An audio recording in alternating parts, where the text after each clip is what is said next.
예, 안녕하세요. KF 한라 포럼 제주 세션의 사회를 맡은 제주 MBC 아나운서 윤상보입니다. 여기 참석해주신 연사 여러분들 그리고 우리 청중 여러분들 반갑고 또 고마운 말씀 드리도록 하겠습니다. 우리 제주는 잘 보존된 천혜의 자연과 그리고 독특한 섬 문화를 갖고 있는 곳이죠. 제주가 이제는 국제적으로 사랑받는 관광지가 되었지만은 사실 그 이면에는 잘 알려지지 않은 더 다양한 얼굴과 매력을 갖고 있는 곳이기도 합니다. 지난 1999년에 제주가 국제자유도시라는 이름으로 새롭게 태어나면서 세계로 열린 미래를 지향을 하고 있는데, 이번 세션에서는 제주 그 이상의 제주라는 주제로 제주의 바람직한 미래, 미래양은 무엇인지에 대해서 이야기를 나눠보는 시간을 갖도록 하겠습니다. 오늘 이 자리에는 제주의 미래를 함께 열어갈 젊고 또 열린 생각을 갖고 계신 기관장들께서 함께하고 계신데 한 분씩 소개를 해드리도록 하겠습니다. 먼저 제 옆에 제주연구원의 김상엽 원장께서 나오셨습니다. 반갑습니다. 네, 안녕하십니까. 네. 그리고 제주관광공사의 고은숙 사장께서 나오셨습니다. 반갑습니다. 제주문화예술재단의 이승택 이사장께서 나와주셨습니다. 반갑습니다. 그리고 제주창조혁신센터의 전정환 센터장께서 나와주셨습니다. 반갑습니다. 그리고 제주 더 큰 네일센터의 김종현 센터장께서 나와주셨습니다. 반갑습니다. 자, 그럼 순서는 오늘 한 분씩 먼저 강연을 듣고 여러분들과 생각을 나눠보는 시간을 갖도록 하겠습니다. 그럼 먼저 소개해드릴 분은 신문기자 그리고 청와대 수석 카이스트 교수를 역임을 했고 그 역량을 제주의 미래에 투자를 하고 있는 분이기도 합니다. 제주도의 싱크탱크인 제주연구원에서 활동 중인 김상엽 제주연구원 원장께서 제주 뉴 프론티어 전략이란 주제로 청정 제주의 미래 향에 대해서 말씀을 해주시겠습니다. 네, 감사합니다. 먼저 코리아 파운데이션이 우리의 새로운 미래상, 미래향을 제주에서 찾는다. 제주 그 이상의 제주라는 주제로 특별한 세션을 마련한 것에 대해서 대단히 뜻깊게 생각하고 또 감사하게 생각합니다. 저는 사실 이미 제주에는 미래가 와 있다. 그 피터 드러커의 유명한 말이죠. The future that has already come. 그 미래라는 것은 아직 오지 않은 게 아니라 이미 와 있다고 간주할 때 우리가 올바른 적절한 미래 전략을 강구할 수 있다. 아주 유명한 말인데요. 저는 여러모로 제주에 이미 미래가 와 있다고 생각하고 있습니다. 사실 제가 9월 1일 그 제주연구원장에 취임하면서 짤막한 취임사로 제주가 우리의 미래다. 제주를 테스트 베드를 넘어서 대한민국과 세계의 미래를 여는 헤드쿼터로 가져가자. 어찌 보면 좀 상당히 야심찬 어떤 그 취임사를 했는데요. 저는 실제로 그렇게 믿고 있습니다. 이게 언론이 제주를 집중 조명할 때가 있습니다. 태풍이 올 때죠. 예. 제주에 태풍이 오면은 본토에도 상륙한다. 제주에서 온 태풍의 미래는 한반도에도 온다. 근데 저는 단순히 태풍만이 그렇지 않다고 생각해요. 물론 제주도의 기상 이변, 기후 변화. 얼마 전 신문을 보니까 그 제주 한라산의 구상나무, 우리 크리스마스 트리로 쓰고 있죠. 예. 그 기후 변화로 상당히 고사 위기에 처해 있는 아주 생생한 장면을 봤는데, 뭐 기후 변화 문제도 한반도 전체에 앞서서 먼저 제주에서 발생하고 있고, 뭐 해수면 상승이나 또 얼마 전에 그 기후 변화에 관한 그 정부 간 패널 IPCC 리포트를 보면은 2050년이 되면 이 아름다운 제주에 가을이 사라질 것이다. 여름과 겨울만 남을지 모른다. 이런 끔찍한. 근데 그것도 사실 한국에서 일어난 일입니다. 제가 강원도에 정선 포럼이라는 곳에 한번 참여를 했는데, 정선에 이미 가장 유명한 과일이 사과예요. 제가 어릴 때는 경북의 사과, 뭐 능금이라고 그랬죠. 근데 벌써 기후변화가 우리 생활 속으로 깊숙이 들어오는 거고, 제주도가 그걸 먼저 알려주는 곳이기도 합니다. 또 작년인가요? 그 대량 난민이 제주도를 방문했죠. 21세기에 굉장히 어려운 문제가 난민 문제입니다. 근데 제주도에 먼저 상륙을 해서 어찌 보면 제주도가 그 어려운 문제를 해결하는 그런 21세기의 난제도 제주도에 먼저 왔죠. 그래서 뉴 프론티어라고 얘기할 때 뉴 프론티어는 꼭 좋은 것만 있는 건 아닙니다. 존 F 케네디 대통령이 얘기했듯이 뉴 프론티어에는 우리가 알지 못하는 위험, 도전, 그리고 새로운 기회가 있는 거죠. 그 제주도의 미래가 왔다는 것은 그런 면에서 그 위험한 측면도 새로운 도전도 와 있는데요. 저는 그보다는 좀 더 긍정적인 면에서 제주의 미래를 좀 얘기를 하고 싶습니다. 제가 오늘 아침에 이제 미국의 바이든 후보가 대통령으로 지금 거의 확정됐지 않았습니까? 그 바이든 행정부가 넘버1 정책으로 들고 나올 게 바로 기후변화 정책이에요. 그래서 오늘 아침에 비공식 대화라서 제가 세세한 내용을 말씀드리기는 어렵지만 바이든 행정부의 아주 중요한 역할을 하게 될 존 케리 오바마 대통령의 전 국무장관을 하셨었죠. 그리고 캘리포니아 주지사를 지낸 제리 브라운. 그다음에 중국의 그 아주 십수년간 기후 정책을 이끌어온 薛진화 장관. 그리고 또 우리 한국의 반기문 전 유엔 사무총장. 이런 분들이 새로운 미래를 위해서 이 분야만큼은 협력을 강화하자. 그래서 미국, 중국, 한국 간의 기후 협력 방안을 논의했습니다. 미중 간의 갈등이 굉장히 치열하지만 기후 변화에 있어서만큼은 서로 협력을 하자. 그리고 한국도 거기서 중요한 역할을 하자. 그런 거였는데 공통된 화두가 이 탄소 중립이었어요. 탄소 중립. 탄소 중립이라는 건 탄소 배출한 것만큼 걷어들이자. 그래서 중립 상태를 만들자는 건데요. 한국도 얼마 전에 문재인 대통령께서 탄소 중립을 선언을 했고요. 2050년까지. 중국은 이제 시진핑 주석이 그 전에 UN 그 총회에서 2060년까지 탄소 중립을 하자. 미국은 트럼프 대통령 하에서는 안 했어요. 그걸 부정을 했죠. 근데 바이든 정부에서는 탄소 중립 선언과 함께 그린 뉴딜 그리고 2조 달러 규모의 이런 그 녹색 산업 투자 이런 계획을 갖고 나오고 있습니다. 그야말로 어마어마한 거죠. 그런데 제주도는 이미 2012년부터 CFI로 알려져 있죠. 카본 프리 아일랜드. 2030년까지 탄소 중립을 구현하겠다. 엄청나게 시대를 앞서간 정책을 제주도는 이미 해온 겁니다. 탄소 중립의 아주 골자가 에너지와 자동차입니다. 모빌리티라고 요새 많이 표현을 하는데요. 지난 한 10년 가까이 지속적인 노력을 해온 결과 지금 제주도의 재생에너지는 15%에 육박하고 있고요. 그 전력 소비로 따져보면 30%에 해당하는 수치입니다. 그리고 이제 2만 대 전기 자동차가 다니고 있죠. 압도적으로 전국 1위예요. 근데 이걸 충분하지는 않은데요. 지금 탄소 중립 선언이 되면 이것에 대해서 훨씬 박차를 가야 되는 겁니다. 얼마 전에 그 대통령이 이제 시도지사 연석회의를 주관을 했죠.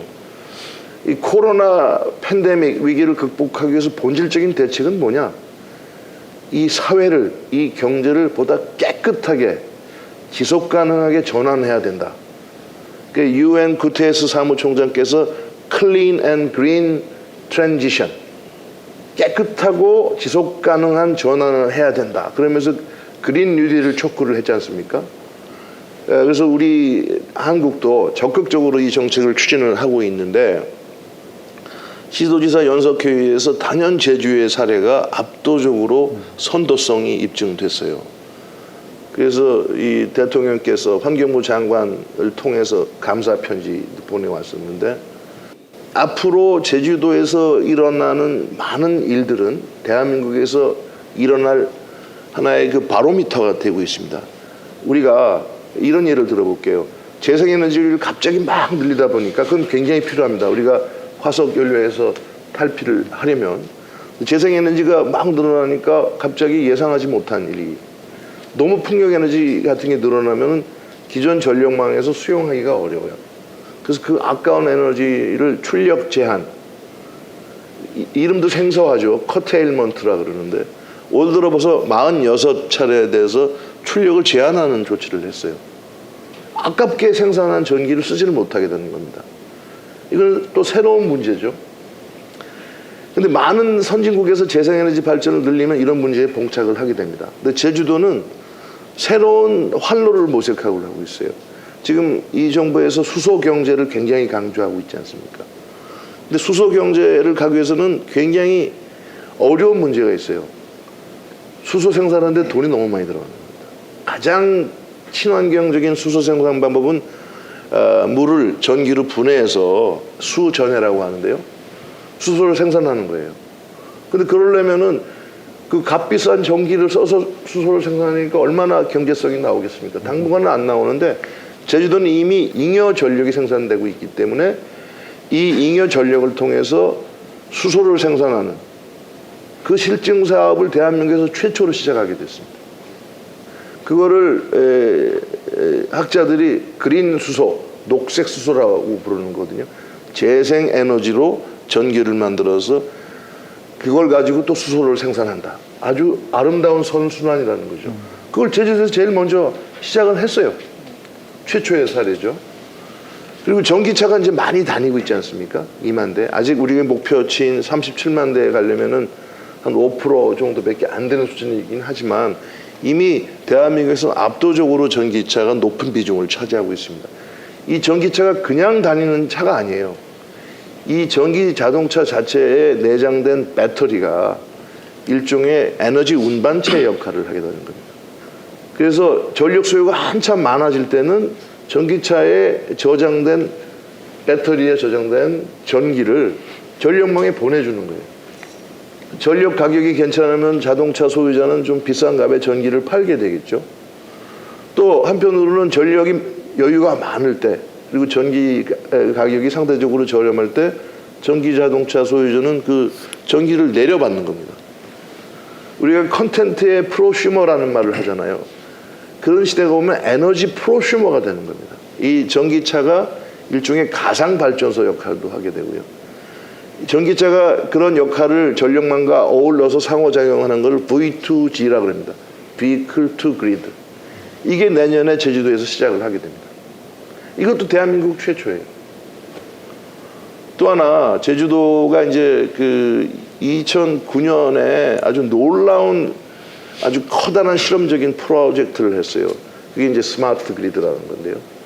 2,500억 원 규모의 민간 투자를 포함해서 이 스마트 그리드라는 것이 제주에서 국내 최초로 실증 사업이 도입된 바람에 이것이 선순환 구조를 갖고 있습니다. 스마트 그리드가 전기차를 뒷받침하는 하나의 인프라가 되고 이 전기차는 현대자동차가요 제주의 전기차 수요를 충족하기 위해서 전기차 생산을 대폭 앞당겼다 이런 말이 나올 정도입니다. 현대자동차가 이제는 단순히 화석연료차 회사가 아니라요 새로운 모빌리티, 새로운 에너지에 기반한 새로운 모빌리티 회사로 질적인 변화를 하고 있는데요. 거기에 크게 기여한 게 바로 또 제주도입니다. 이 모든 것들이 제주도에서 시작하고 있어요. 근데 하나 좀 안타까운 거는 이게 이런 에너지 이런 문제는 피부로 체감되기는 어렵습니다. 이 지금 우리가 LED 전등이 있는데 저게 LED인지 뭔지 잘 구분이 안 나고 저기서 쓰는 전기가 재생에너지에서 온 건지 화석연료에서 온 건지 잘 몰라요. 좀 체감이 안 돼서 그런지는 몰라도 우리 제주도민 여러분들께서는 제주의 놀라운 선도성, 놀라운 성취를 상대적으로 잘 체감을 못 하시는 것 같아요. 그런데 제가 이제 각 시도의 연구원 원장들과 여러 차례 회의를 하고 또 각 부처 장관 등과 얘기를 나눠보면 제주도가 최소한 한두 발은 앞서 있는 겁니다. 5년, 10년 이상은 앞서 있는 거예요. 그래서 저는 제주가 그런 면에서 대한민국의 뉴 프론티어다. 그리고 아까 말씀드렸듯이 전 세계가 이 방향으로 지금 힘을 모아서 가고 있거든요. 몇 달 뒤면 보실 겁니다. 미국과 중국이 이 분야에 관해서는 엄청난 큰 규모의 협력에 나설 것이고 그건 그렇지 않으면 인류 전체가 살 수가 없기 때문에 그런 거예요. 제주도가 바로 그걸 등대처럼 보여주는 그런 역할을 하고 있다. 한 가지 사례만 또 들어보겠습니다. 이 지금 전 세계가 이제 이 경제 개발, 도시 개발과 환경 보호라는 이제 갈등에 쌓여 있지 않습니까? 제주도는 사실 하늘이 큰 선물을 준 곳이라고 생각합니다. 제주도는 세계에서 유일하게 4대 유산을 갖고 있지 않습니까? 자연유산이 있죠. 그리고 우리 생물권 보존 지역이라는 게 있죠. 그리고 지질공원이라는 게 있죠. 그리고 람사르 습지까지 이 세계 4대 자연유산을 가지고 있는 유일한 곳이 바로 제주입니다. 근데 또 제주는 또 경제적으로 번성을 해야 되기 때문에 관광산업이 이제 제주를 여기까지 쭉 끌고 왔죠. 그런데 이런 과정에서 난개발 이슈가 등장을 합니다. 무엇을 위한 개발이냐, 그리고 환경이 파괴되면서까지 우리가 산업을 일으켜야 되느냐. 그래서 제주가 그런 면에서 아주 또 현명하게도 2015년에 청정과 공존이라는 제주 도민이 이끌어낸 비전이 있습니다. 근데 그게 지금 세계적인 핵심적인 가치로 떠오르고 있어요. 이 코로나가 오면서 청정하다는 것이 얼마나 중요한지 사람들이 깨닫기 시작했습니다. 그리고 자연과 공존한다는 것이 얼마나 중요한지 깨닫게 됐어요. 이게 글로벌 비전을 지금 제시하고 있고요. 얼마 전에 이제 송악산에서 청정 제주를 지키기 위한 송악선언이라는 것이 발표된 걸 들었는데, 청정하지 않은 제주, 제주답지 않은 제주에 맞지 않는, 거기에 청정 제주에 맞지 않는 개발 사업 같은 것은 과감하게 스톱시키고 청정한 제주다움으로서 세계와 통하겠다, 새로운 발전을 추구하겠다, 이런 전략은 저는 참으로 세계의 대표적인 미래지향적인 전략이다, 이렇게 말씀을 좀 드리고 싶습니다. 사실 해야 될 얘기는 굉장히 많은 것 같습니다만 15분 안에 좀 압축해서 이야기를 해주셨는데, 처음에 제주가 우리의 미래다라고 얘기를 하시면서 미래가 이미 와 있다를 좀 인용을 해주셨거든요. 예. 그러니까 우리가 결국은 미래가 된다는 그런 얘기가 바로 그렇습니다. 그렇죠. 예. 사실 우리 제주가 뭐 대한민국의 1%라는 얘기를 많이 하는데 테스트베드 역할만 자꾸 한다는 그런 자주 섞인 얘기도 많이 했었지만은 우리는 그 안에서 이미 성과를 내고 있고 그것이 이제 현실이 돼가고 있는 시점에서 이걸 바라봐야 된다는 그런 의미 있는 말씀을 해주셨습니다. 이 부분은 좀 자부심을 가져도 좋을 것 같다는 생각이 드네요. 제가 아주 좋은 포인트를 지적해 주셔서 한 말씀만 더 드리고 싶으면, 테스트베드라는 말이 뭐 사실 굉장히 근사한 말입니다. 예전에 빌 게이츠가 한국이 전 세계 IT 테스트베드다, 뭐 그 자체는 의미가 있어요. 근데 테스트베드로만 국한된다면 실제 결실은 어디서 가져가느냐. 열매도 이제 여기서 맺어야 된다. 그래서 제가 헤드쿼터가 돼야 된다는 말씀을 드리고요. 제주도를 흔히 뭐 아일랜드라 그러는데, 지도를 거꾸로 놓고 보면 대한민국 머리 위에 제주도가 딱 있습니다. 그래서 사전에는 없는 말이지만 저는 제주도는 헤드랜드다. 대한민국의 미래를 보여주는 헤드랜드고, 여기가 대한민국의 미래 전략을 짜고 새로운 결실을 이끌어내는 헤드쿼터가 되어야 된다. 저는 진심으로 그렇게 생각하고 있습니다. 예. 또 그 방향성을 이제 제시해주는 역할을 하셔야 되기 때문에 앞으로 또 많은 제언을 좀 부탁을 드리도록 하겠습니다. 좋은 말씀 감사드리고요. 또 나중에 또 관련된 이야기들 나눠보는 시간을 갖도록 하고요. 자, 이어서 고은숙 제주관광공사 사장께서 좀 이야기를 좀 풀어주셔야겠습니다. 고은숙 사장께서는 국내 최고의 광고회사죠. 제일기획에서 25년간 글로벌 브랜드 전문가로서 활동을 했고요. 최근에 제주 관광의 최일선을 담당하는 수장이 되셨습니다. 고은숙 사장께서는 오늘 제주 스마트 관광의 미래라는 주제로 말씀을 해주시겠습니다. 안녕하십니까. 제주관광공사 사장 고은숙입니다. 오늘 저는 제주 스마트 관광의 미래에 대해서 말씀을 드리기 위해 이 자리에 와 있는데요. 그 스마트 기기가 일반적으로 보편화되면서 스마트란 용어는 모든 일상 속에 가까이 닿아 있는데, 이 스마트 관광이라는 용어는 이제 관광업계에서도 이미 너무나 그 평범한 일상이 되었습니다.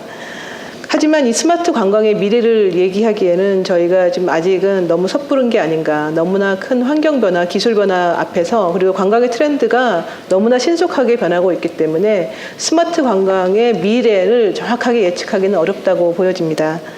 그래서 따라서 저는 오늘 그동안 제주에서 제주 관광을 위해 제주관광공사가 그동안 노력해왔던 스마트 관광의 성과와 그리고 향후 추진 방향에 대해서 공유하는 걸로 하겠습니다. 스마트 관광이라 하면 일단 그 ICT 기술을 기반으로 해서 관광객들이 언제 어디서나 실시간으로 원하는 정보를 얻을 수 있게 하는 게 스마트 관광의 기본입니다. 이에 여기에는 스마트 경험이라든가 스마트 플랫폼, 스마트 편의, 스마트 모빌리티, 스마트 서비스 모두를 총체적으로 얘기할 수 있는데요. 이 모든 스마트 관광의 기본과 출발은 데이터의 축적과 활용에서 시작이 되어집니다. 하지만 제주 관광은 이 데이터를 이렇게 활용한 지가 그리 오래되지 않았습니다. 이 그래프를 보시면 2000년도 이후에 제주 방문 관광객의 추이를 보실 수 있으실 텐데요. 수십 년 동안 이 500만 명의 관광객을 돌파하는데 굉장히 어려웠습니다만 2005년에 처음 돌파했습니다. 그리고 8년 만에 2013년에 1000만 명의 관광객을 돌파하게 되죠. 그리고 단 3년 만에 1,500만 명의 관광객이 제주를 방문하게 됩니다. 이렇듯 제주 관광은 2000년도 이후에 양쪽으로 괄목할 만한 성장을 이루었지만 2015년 메르스, 2017년 사드 배치, 그리고 올해 코로나19의 상황을 맞이하면서 굉장히 허약하고 체질적으로 취약한 부분에 노출되어 있음을 저희가 확인하게 되었습니다. 한편 관광 트렌드는 너무나 빠르게 변화하고 있고 관광객들은 늘 새로운 관광 콘텐츠를 찾고 있습니다. 제주는 이런 외부 환경 자극은 통제할 수 없지만 그 관광 트렌드에 대한 정확한 진단과 그에 맞는 처방이 필요했고 그러한 정보를 민간들에게 공유할 필요가 있었습니다. 그래서 이 제주관광공사는 이제 빅데이터에 관심을 갖기 시작했습니다. 그동안 제주 관광을 이해하기 위한 데이터로서 활용되었던 부분이 슬라이드에서 보시는 바와 같이 제주 방문 관광객 실태 조사입니다. 매년 12,000명의 관광객을 대상으로 설문조사를 하고 있고요. 그 관광객들이 선호하는 컨텐츠가 무엇인지, 얼마나 만족하고 있는지, 얼마나 체류하는지, 그리고 얼마나 비용을 지출하고 있는지, 그리고 얼마나 자주 재방문을 하고 있는지를 조사하고 있었고 이 조사가 유일한 관광객의 트렌드를 모니터링할 수 있는 데이터였습니다. 사실 설문을 통해서 진행되는 데이터다 보니 세세한 내용을 파악하기에는 굉장히 용이했던 장점이 있었지만 일회성이고 그리고 그러다 보니 수시적으로 환경 변화에 대응할 수 없는 그런 한계가 있었습니다. 따라서 이런 한계를 보완하기 위해서 2017년부터 신용카드 데이터에 관심을 갖기 시작했습니다. 지금 보여지는 데이터는 내국인과 외국인의 그 소비 패턴의 차이를 극명하게 보여줄 수 있는 데이터입니다. 규모적으로는 내국인들이 전체 관광객의 90%를 차지하고 있기 때문에 당연히 이제 소비액도 이제 그만큼 많습니다. 하지만 그동안의 이 신용카드 데이터를 분석하기 전까지만 했을 때는 전체적인 규모만 이제 저희가 측정이 가능했는데요. 신용카드 데이터를 분석해 보니 내국인들은 소매업, 숙박업, 음식업 등 다양한 업종에서 소비가 이루어지는 반면에 외국인들은 소매업에서 80%의 소비가 이루어진다는 것을 저희가 발견할 수 있었습니다. 즉 여기서 소매업이라 하면 여러분들도 상상할 수 있겠지만 면세점 쇼핑에 외국인들이 대부분의 지출을 한다는 것입니다. 다음 슬라이드를 보시겠습니다. 이 슬라이드를 보시면 지역별 소비 구조를 확인할 수 있는데요. 2013년도 왼쪽 지도를 보시면 진한 빨강색이 나타나는 부분이 연동, 용담이동, 그리고 색달동입니다. 그리고 2019년에는 빨간색이 도 전역 읍면동 지역으로 소비가 확산되는 것을 확인할 수 있습니다. 관광객 매출이 500억 이상 발생하는 지역이 2012년에는 5개 지역에 불과했던 반면에 2019년에는 13개 지역까지 확산되는 것을 확인할 수가 있었습니다. 현재 그 코로나19로 내국인 관광객들이 제주도를 상당히 많이 찾아주시고 있습니다. 이 데이터를 보더라도 우리 내국인 관광객들은 제주도 관광의 전 업종과 전 지역에 와서 소비를 해주시는 아주 귀한 손님들입니다. 반면에 아직 그 특정 업종과 특정 지역에 한정된 소비를 보여지는 외국인 관광객들은 역으로 저희가 새로운 콘텐츠를 많이 개발하고 적극적으로 마케팅을 하고 그들이 와서 제대로 누릴 수 있도록 뭐 이동성 확보 등 어떤 인프라적인 투자가 선행이 되지 않을까라고 생각을 하고 있습니다. 다음번 올해 코로나19로 전세적인 팬데믹으로 가장 큰 타격을 받은 업종이 뭐 다 아시겠지만 이제 관광 업종입니다. 제주도는 발생 초기부터 신용카드 빅데이터를 활용을 해서 주간 단위로 업종별 영향을 분석을 했는데요.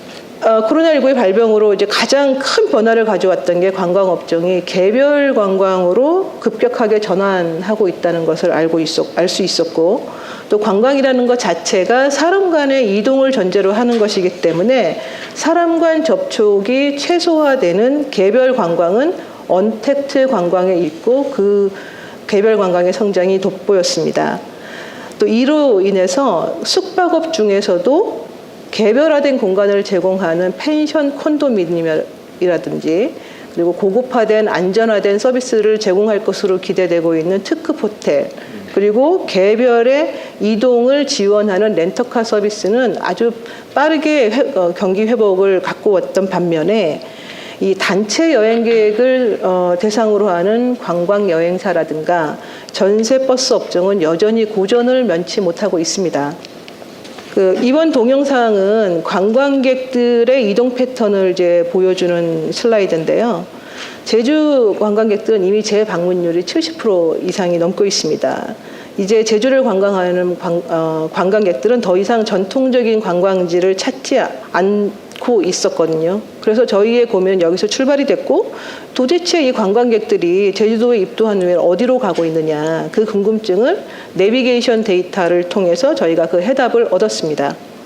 영상에서 보시다시피 대부분의 관광객들은 제주공항을 통해서 입도를 하고 각자 원하는 컨텐츠를 찾아 렌트카를 타고 이동을 합니다. 이때 이 관광객들은 자연스럽게 내비게이션을 이용하게 되고 그 데이터를 분석해 보니 저희가 8개의 핫플레이스를 발견할 수가 있었습니다. 이 핫플레이스들은 보시는 바와 같이 이 해안가, 해수욕장 주변을 끼고 있음을 알 수 있습니다. 좀 더 이 데이터를 이제 분석을 해보면 좀 흥미로운 사실을 발견할 수 있는데요. 각 플레이스마다 이제 보시면 동그란 순환 서클과 화살표가 보입니다. 이 순환 서클은 그 권역 내에서 이동을 하고 있는 것을 보여주는 거고요. 그리고 화살표는 권역 외에서 유입되는 이동률을 보여줍니다. 예를 들어 7번 협재금융해변 인근 데이터를 보시면 권역 내에서 65%가 이동을 하고 있고 권역 외에서 35%가 유입되는 걸 알고 있습니다. 유입되는 이동 인구의 14%는 제주공항에서 바로 오는 것이죠. 그리고 대부분의 클러스터가 보시다시피 권역 내 이동 확률이 굉장히 높고요. 권역 외 유입은 크지 않습니다. 이 데이터는 굉장히 중요한 의미를 갖고 있습니다.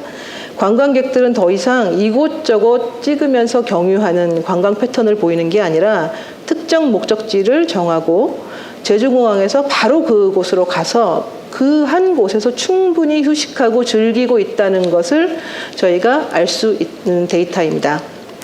이 연구는 제주 관광의 연구에도 굉장히 유의미한 데이터이지만 코로나19 8대 방역 클러스터에도 응용이 돼서 정책적으로도 방역을 좀 선택, 집중하고 효율화를 할 수 있는 데이터로 적극적으로 활용이 되고 있다는 데 의미가 있겠습니다. 그동안의 그 빅데이터의 분석은 현재 현상을 이해하는 데 많이 저희가 그 노력을 기울였습니다. 하지만 어찌 보면 이 빅데이터가 과거의 데이터를 분석하는 데 불과하다 보니 이제 미래 예측을 하거나 실시간 데이터로 반응형으로 저희가 그 프로그램을 기획하는 데는 좀 한계가 있었습니다. 그래서 올해부터 저희 제주관광공사는 빅데이터 기반 관광 서비스 플랫폼을 오픈을 지금 하고 있습니다. 이제 클라우드 기반으로 서비스 될 것이고요. 이 플랫폼을 통해서 데이터를 수집하고 축적하고 분석하고 공유하고 이게 서비스가 돼서 실시간으로 사용자에게 맞춤형으로 정보가 제공될 수 있는 것을 목표로 하고 있습니다.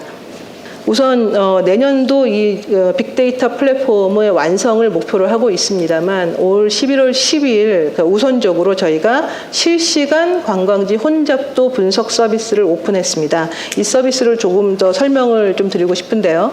그러기 위해서 저희 관광정보 포털인 비짓 제주 를 한번 들어가 보시겠습니다. 이 비짓 제주는 제주 관광에 관련한 모든 컨텐츠와 정보를 한눈에 보실 수 있는 사이트고요. 향후 제주 관광 멤버십이라든가 제주 관광의 모든 플랫폼들이 이곳에 모여 원스톱으로 서비스가 될 것을 목표로 해서 지금 개발을 진행 중에 있습니다. 자, 하단에 이제 보시면 실시간 관광지 혼잡도 분석 서비스가 있는데요.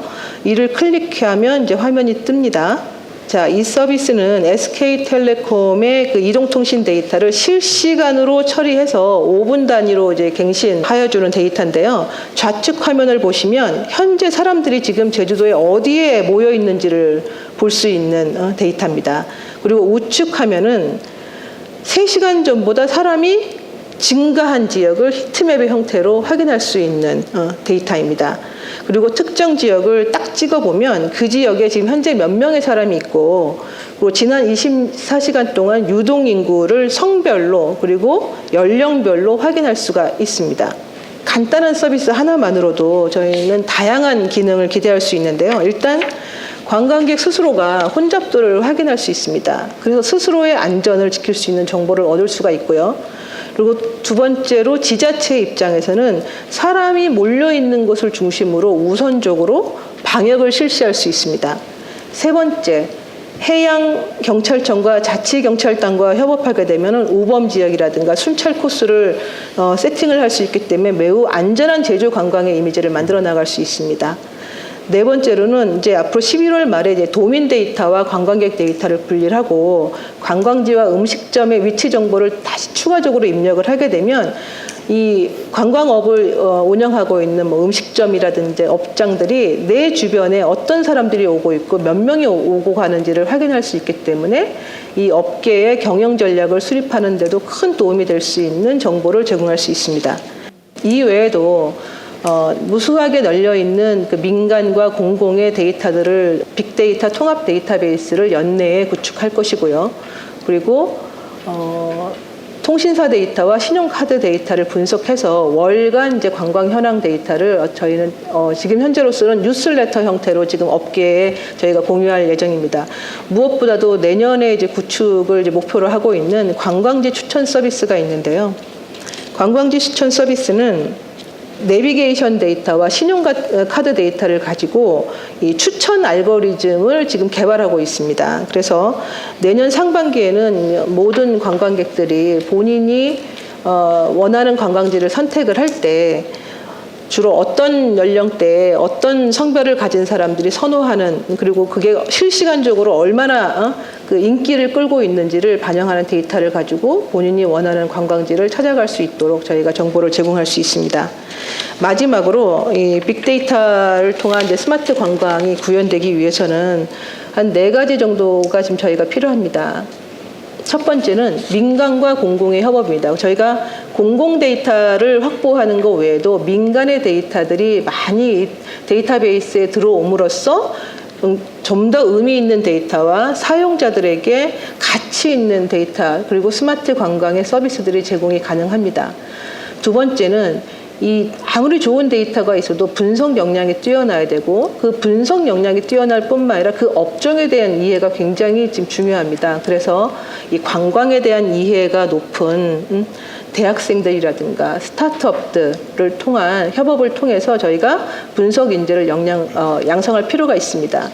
세 번째는 스마트 관광의 기본은 개인화된 맞춤형 정보 제공이 궁극적인 가치가 있는 것입니다. 그러기 위해서는 개인화된 데이터의 인프라 구축이 필요한데, 우선적으로는 저희 제주관광공사에서는 비짓 제주를 중심으로 관광 멤버십을 탑재하고자 하고 있고요.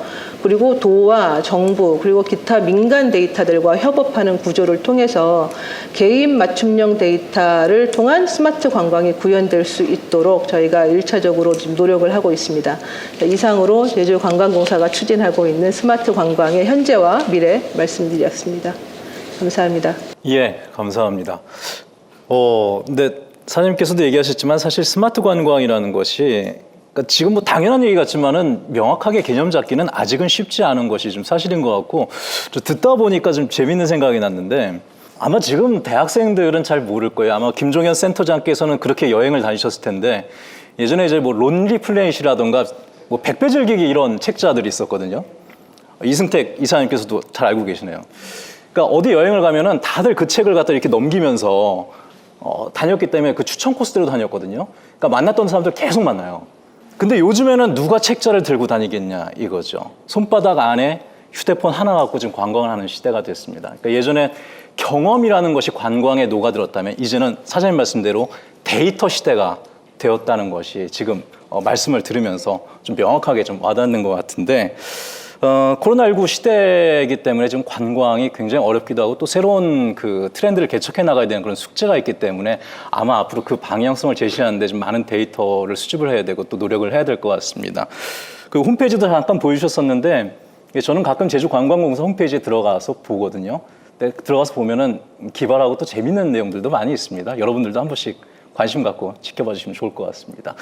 좋은 말씀 감사합니다. 예. 자, 이어서 이번에는 제주문화예술재단을 책임지고 있는 분이시죠. 건축공학을 전공을 했고 또 도시와 문화를 연결하는 다양한 분야의 컨설팅을 해온 분이십니다. 이승택 제주문화예술재단 이사장을 모시고 제주문화예술선 프로젝트에 대한 이야기 들어보도록 하겠습니다. 네, 안녕하세요. 제주문화예술재단 이사장 이승택입니다. 저는 좀 아름다운 이야기를 좀 들려드리면 좋을 것 같습니다. 지금 제주는 아까 김상엽 원장님께서 말씀하신 것처럼 미래가 이미 와 있는 곳이라고 저도 생각을 합니다. 그 주제에 대해서 뭐 문화예술도 빠지지 않는다라고 생각을 하고 있고 이미 이제 민선 6기 때부터 제주는 제주 문화예술선 프로젝트라는 거를 이제 정책 차원에서 진행을 해왔거든요.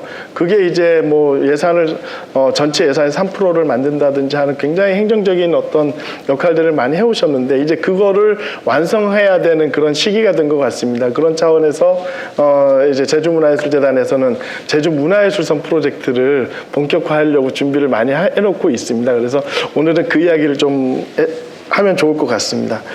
제주가 대한민국의 미래다 하는 말씀 안에는 아까 말씀하신 것처럼 뭐 에너지 분야도 있고 환경 분야도 있고 이제 관광도 이제 스마트 관광으로 가장 앞서 있고 이제 나중에 말씀해 주실 창조경제혁신센터라든지 더 큰 내일 센터에서도 이제 청년 스타트업 분야의 가장 미래적인 모습들을 제주에서 다 볼 수 있고 있거든요. 그래서 그런 부분들이 이제 문화예술 사업을 통해서 문화예술은 어떻게 보여줄 거냐 하는 그런 이야기를 좀 드려야 될 텐데 사실 그 제주의 문화예술이라고 하는 부분이 굉장히 그 다른 지역에 비하면은 굉장히 독특함을 느끼고 있다는 걸 아실 겁니다.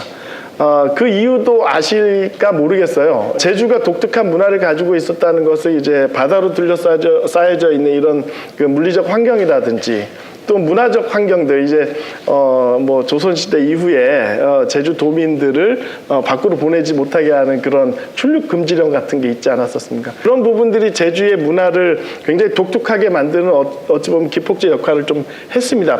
좀 아픈 과거이긴 하지만 그런 과정 속에서 이 제주 문화가 자생적으로 발전을 해왔는데 이제 시간이 많이 흘러가지고 이제 2000년대 넘고 이러다 보니까 이 문화가 제주의 어찌 보면은 미래의 원동력이 되지 않았나 하는 그런 생각이 드는 겁니다. 제주의 이 독특한 문화 그리고 또한 자연까지 어우러져 가지고 이 아름다운 걸 보기 위해서 전국에 있는 분들이 오시고 지금은 뭐 전 세계에서 많은 분들이 제주로 오시는 겁니다. 그렇다면 이제 문화예술이 어찌 보면은 이제 관광 산업의 핵심 소스가 될 수가 있는 거고 제주 미래 산업의 굉장히 중요한 원천이 될 수 있지 않을까 하는 생각이 드는 겁니다. 이 기존의 제주가 가지고 있는 이런 문화적인 원천 자산을 어떻게 예술적으로 승화시킬 거냐 하는 것이 이제 저희의 숙제라고 보는 거고요. 그런 과정에서 제주문화예술섬이라는 어떤 프로젝트가 대한민국의 문화를 향유하는 하나의 모델이 될 수 있도록 한번 만들어 보려고 하고 있습니다. 한번 그 내용들을 한번 들여다보시면 간단하게 제주문화예술섬 프로젝트는 제주 전체에 흩어져 있는 굉장히 중요한 어떤 지역의 로컬의 컨텐츠들을 하나하나 부각시키려고 하는 겁니다. 그래서 그 컨텐츠들을 통해서 지역의 거점을 만들려고 하는 거고요. 당연히 그거는 이제 문화 거점이 될 것입니다. 그 거점 안에서 굉장히 다양한 사람들이 활동하게 될 것입니다. 그래서 문화 거점 기반의 다양한 문화예술 컨텐츠를 향유할 수 있도록 저희가 세팅을 하고 있고요. 그곳에는 결국은 그 공간을 운영하고 실행하는 세력은 당연히 사람이겠죠. 지역문화 기획자들이 굉장히 중요한 역할을 하게 될 것입니다. 그런 관점에서 또 지역의 자산을 활용한 문화예술 스타트업들이 성장할 수 있다면 제주는 제주 곳곳이 중심이 소위 이제 탈중앙화된 제주 안에서도 탈중앙화된 이런 과정 속에서 제주 전체적으로 균형 발전을 하고 그 힘들이 모여서 대한민국에서 가장 아름다운 곳으로 성장 가능성 있는 곳으로 만들어지지 않을까 생각을 하는 겁니다. 그런 차원에서 한번 제주문화예술섬 프로젝트가 왜 필요한가 하는 이야기를 좀 말씀드리겠습니다. 사실 이 부분은 뭐 제주도가 제주특별자치도가 되지 않았습니까? 그 과정 속에서 지속 가능한 제주의 문화예술 생태계를 형성하자는 논의가 이미 오래전부터 있었습니다. 이제 그런 부분들이 이제 민선 6기 때부터 문화예술섬 제주라는 브랜드로 구현을 하자라는 이제 정책적인 발현이 있었고요. 그 과정 속에서 행정에서는 굉장히 강력한 정책을 하나 실현을 합니다. 그게 다른 지역에서는 뭐 문화예술 예산이 전체 예산의 한 1%, 2% 정도인데 제주에서는 그걸 3%까지 만들어내거든요. 그게 굉장히 이 문화예술계에 굉장히 쇼킹한 그런 어떤 이슈였습니다. 그런 걸 기반으로 해가지고 문화 자치를 이룩하고 또한 문화예술계 전반적으로 제주도 전체에서 문화적인 불균형을 해소하자 하는 그런 논의까지 있었고 특히나 지금 이 뒤쪽에서 보시면은 문화시설이 제주시 원도심 쪽에 집중되어 있는 것을 데이터로 볼 수가 있는데 제주의 어떤 그 읍면 지역에 있는 이런 문화 자산을 활용한 그런 어떤 문화 공간들을 발굴하고 그런 읍면 지역에서도 문화를 참여하고 향유할 수 있는 그런 어떤 기반들을 만들어 보고자 하는 그런 이야기들을 제가 진행을 할 예정입니다. 한번 보시면 4대 권역별로 한번 나눠보겠습니다. 제주시권이 있고 서귀포 시내권이 있고 또한 이제 서부권, 동부권 이렇게 나눌 수가 있는데 보시면 제주권이 제주시권이 제일 많습니다. 물론 인구가 많으니까 당연히 시설이 많을 수 있습니다. 그런데 문화적인 가치는 꼭 인구가 많은 곳에서만 진행되리라는 법은 없지 않습니까?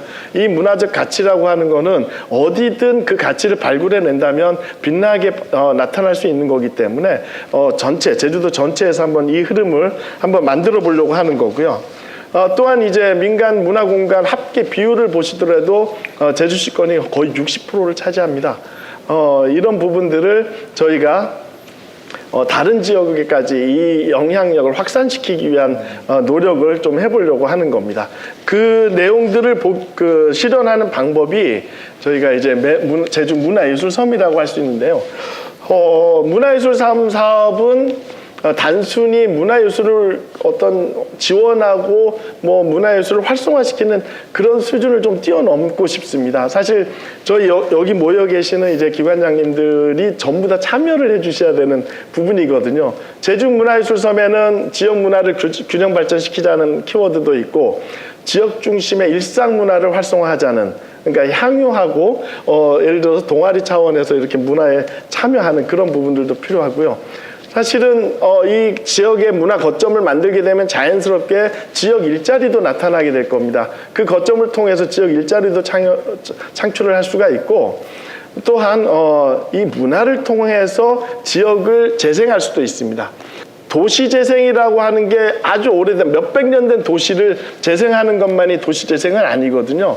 예를 들면은 대한민국의 근대 도시들은 대부분 5, 6, 70년대에 건설된 그런 시설들이 많습니다. 콘크리트 건물이 한 3, 40년 되면은 굉장히 낡아버리잖아요. 그런 곳을 문화적으로 재생하는 방법이 굉장히 중요할 거라고 생각을 하는 겁니다. 거기다가 이제 제가 우리 고은숙 사장님과 늘 대화 나누는 이유 중에 하나인데 이 문화를 통해서 관광의 질을 높일 수 있을 거라고 생각을 합니다. 그런 부분이 굉장히 중요하다라고 보고요.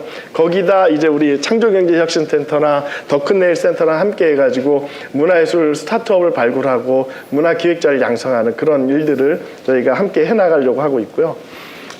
그러다 보니까 저희만 해가지고는 될 일이 아니라고 생각을 해요. 마을 만들기 통합지원센터, 창조경제혁신센터, 제주도청, 더 큰 내일 센터, 그 다음에 도시재생지원센터, 뭐 이제 제주연구원에서는 그런 논리를 제공을 해주실 거고, 관광공사와는 또 협업을 통해서 다양한 프로젝트를 진행할 텐데요. 저는 이렇게 각 기관, 내부적인 기관들과의 협업이 굉장히 또 중요하다라고 생각을 합니다. 뭐 주변에서 보시면 공기관 내에 부처 칸막이가 굉장히 높다, 뭐 이런 말씀들을 하시지 않습니까? 사실 저는 이제 협업을 굉장히 중요시하는 그런 그 사람이라서, 과거에는 뭐 창조경제혁신센터와 함께 도시재생지원센터와 제주지방기상청과 함께 W360이라는 공간을 만들어냈는데, 그 과정에도 굉장히 험난했거든요. 하지만 다들 굉장히 재미있게 했던 그런 경험들이 있습니다.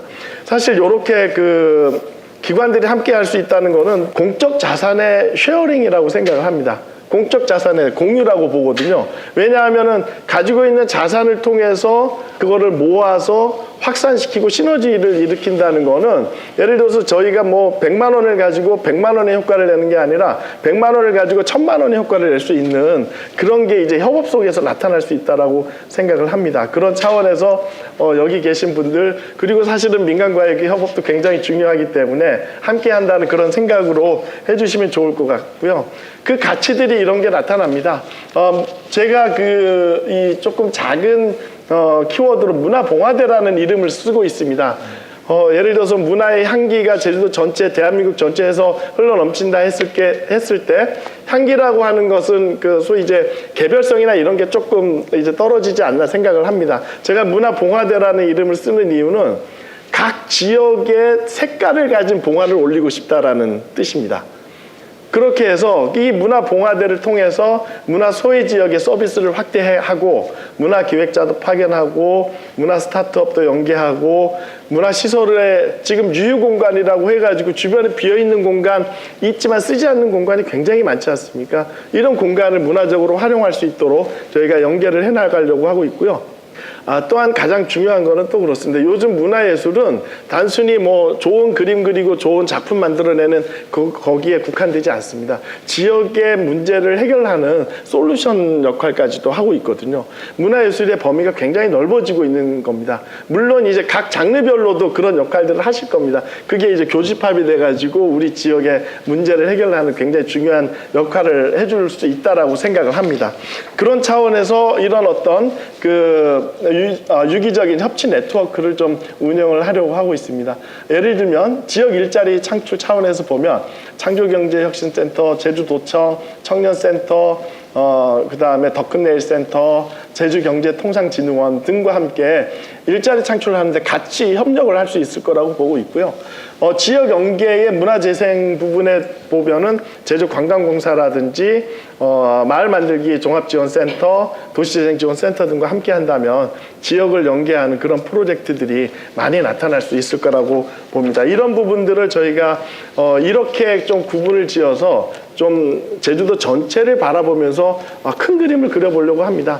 제주권과 서부권, 서귀포권, 동부권 이렇게 나눠져 있는데, 현재 저희가 진행하고 있는, 운영하고 있는 시설들은 이 4가지가 있습니다. 본청이 물론 제주 시내권에 있고요. 산지청 갤러리라고 옛날 여관을 리모델링해서 예술공간으로 만든 공간이 있고, 예술공간 이하라는 공간이 또 있습니다. 예전 제주대학교 병원을 리모델링해서 만든 공간이 있습니다. 그 다음에 한경면 산양리에 보면은 산양초등학교가 있었는데 폐교가 됐거든요. 그 공간을 예술공간, 지금 현재 레지던시로 사용하고 있는 예술고 산양이라는 공간이 있고요. 지금 굉장히 논의 중인데, 뭐 최근에 뭐 언론에서도 나와서 뭐 좀 이슈가 되고는 있지만, 예술적으로는 굉장히 중요하다라고 판단을 해서 가파도에서 진행되고 있는 문화예술 프로젝트를 재단에서 진행을 하려고 좀 노력을 하고 있습니다. 거기에 이제 재단의 어떤 서비스를 서귀포와 동부 지역에도 펼칠 수 있도록 그 각각의 사무소를 좀 만들려고 준비를 하고 있습니다. 거기에 이제 저희가 만든 공간뿐만이 아니라 민간의 공간들과의 네트워킹을 통해서 모든 것을 재단에서 다 하는 게 아니라 잘하고 계시는 민간의 공간들, 민간의 전문가들과 함께하는 그런 이야기들을 좀 풀어내려고 하고 있습니다. 그 키워드가 이제 문화예술섬이고 균형 발전이고 협업, 통섭, 그리고 생태계를 만드는 그런 작업들입니다. 그래서 이런 어떤 그 문화예술의 가장 요즘 핫하게 지금 나타나고 있는 이런 유휴 공간들을 활용해서 문화예술적으로 사용하려고 하고 있고요. 민간에서 보면은 뭐 카페 감저라든지 이런 공간 굉장히 매력적인 공간이 많습니다. 이것들을 저희가 저희 네트워킹 안에 넣어서 그 공간이 더욱더 활성화될 수 있도록 저희가 지원을 하고 협력하는 그런 분위기를 만들어 가려고 하고 있고요. 이 부분들이 또한 이제 건축 쪽으로도 연결이 돼서 공공건축가라고 제주도에 지금 이제 이 제도를 운영을 하고 있는데 이분들과 함께 이제 건축적인 의미까지 부과를 하면서 진행을 한다면 굉장히 의미 있는 일들이 벌어질 거라고 생각합니다.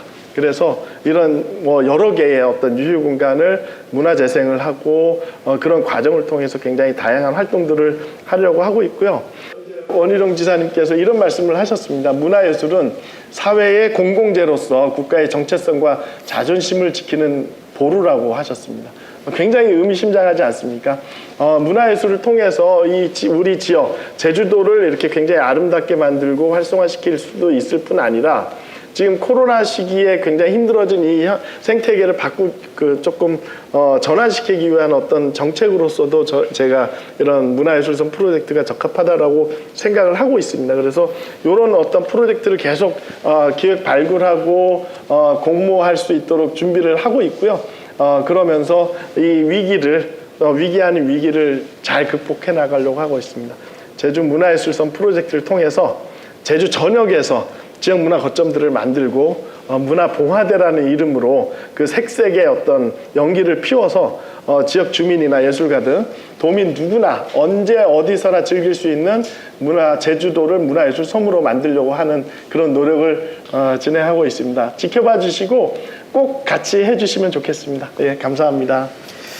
예, 이승택 이사장께서 제주 문화예술섬 프로젝트를 주제로 얘기를 해주셨는데 사전에 예고하셨던 대로 아름다운 이야기였던 것 같습니다. 괜찮으신가요? 그런 생각이 드는데 예전에 어르신들 그 얘기 많이 하셨잖아요. 예술이 밥 먹여주냐. 아, 네. 근데 요즘엔 예술이 밥을 먹여주는 맞습니다. 시대가 됐고 그것도 아주 잘 먹여주는 시대가 네. 됐습니다. 육지에서 이제 관광 오시는 분들 어디 갈 거냐고 물어보니까 예전에는 뭐 제일 많이 간다는 데가 뭐 성산일출봉이나 뭐 영실 간다 그런 얘기를 많이 했었는데 책방을 간다 그러더라고요. 맞습니다. 지금 제주도 전체에 책방이 정말 한 100여 곳이 있다는 걸로 알고 있거든요. 그 주제로 여행을 다니는 분들도 꽤 많으시더라고요. 그러니까 여행 패턴이 이렇게 많이 바뀌었다는 생각이 들고 그 안에서 문화가 할 수 있는 역할이라는 게 얼마나 다양할 수 있는가를 좀 생각할 수 있는 부분이었던 것 같습니다. 그 이사장님께서 지금 계속 얘기를 하시면서 협업에 대한 이야기를 많이 하셨고 지금 계속 이제 러브콜을 네 분께 보내고 있었습니다. 앞으로 이분들께서 함께하는 협업도 우리가 기대를 해봐도 좋지 않을까라는 생각을 해봤습니다. 예, 기대하도록 하죠. 자, 이어서 이번엔 제주의 스타트업 생태계를 만들고 제주의 잠재된 가치와 자원의 재탄생을 위한 로컬 크리에이터를 발굴 육성하고 있는 분입니다. 제주의 미래 산업을 주도하고 있는 제주 창조경제혁신센터의 전종환 센터장을 모시고 제주의 기업 생태계 조성이란 주제로 이야기를 들어보도록 하겠습니다. 안녕하십니까. 제주 창조경제혁신센터 전정환입니다.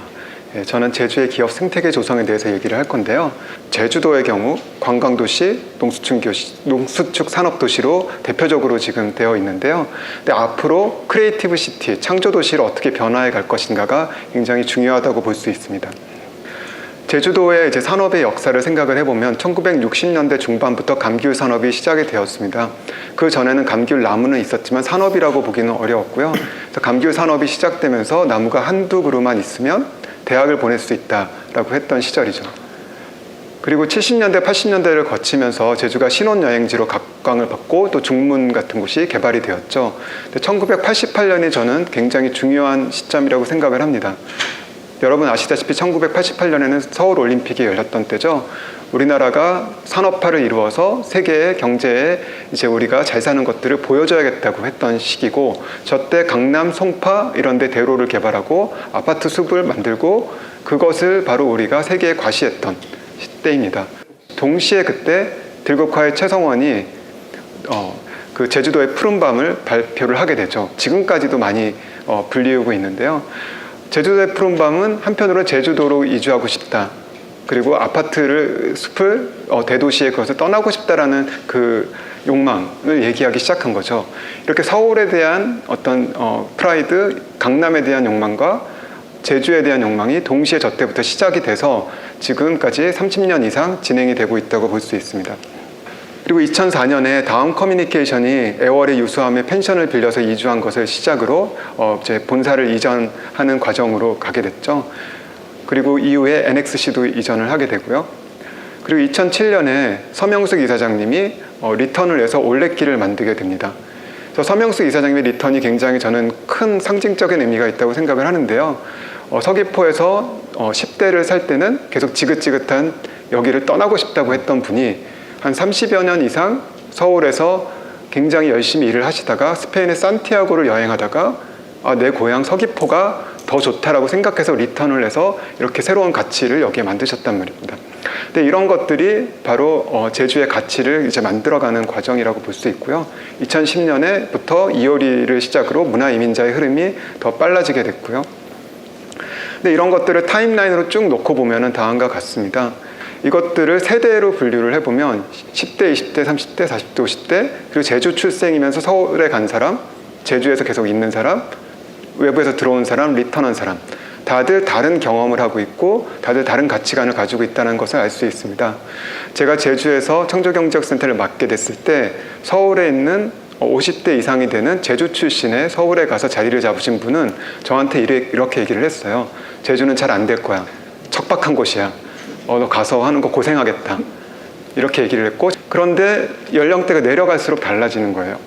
제주 출신이든 외주에서 리턴한 사람이, 외주에 갔다 리턴한 사람이든 제주로 들어온 사람이든 같이 제주에서 만나서 같이 재밌는 것을 할 수 있다는 것이 굉장히 좋게 생각을 하고 있는 거죠.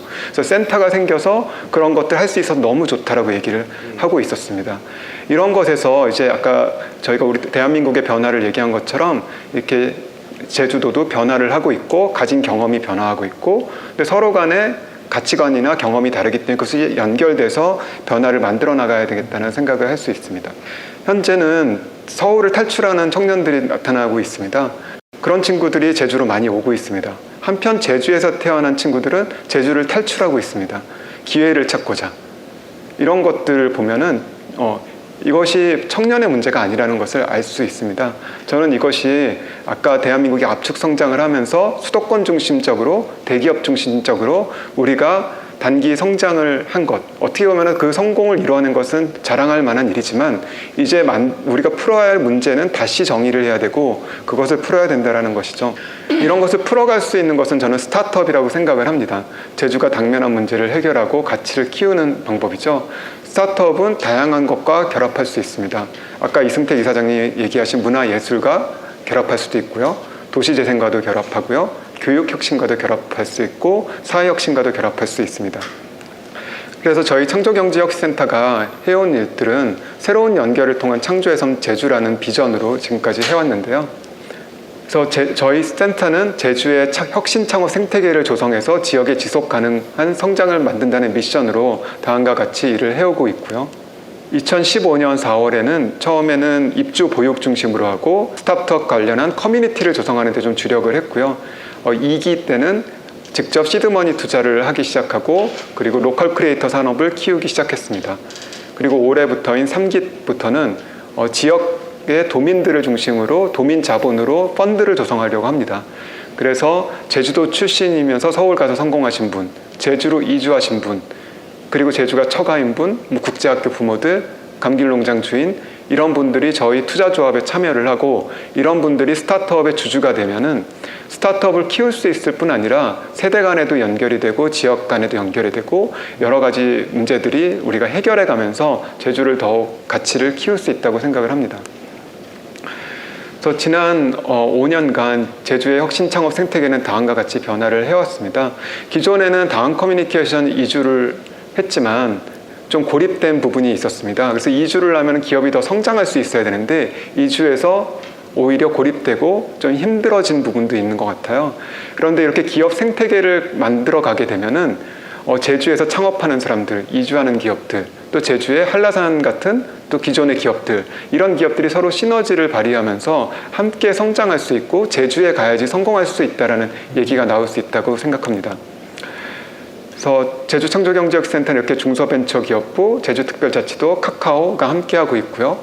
여기에 더 나아가서 아까 말씀드린 한라산 같은 경우도 저희 이사회에 들어와 있고요. 다양한 지역에 있는 기업들, 기관들 이런 것들이 연결해서 지역의 생태계를 만들어가고 있습니다.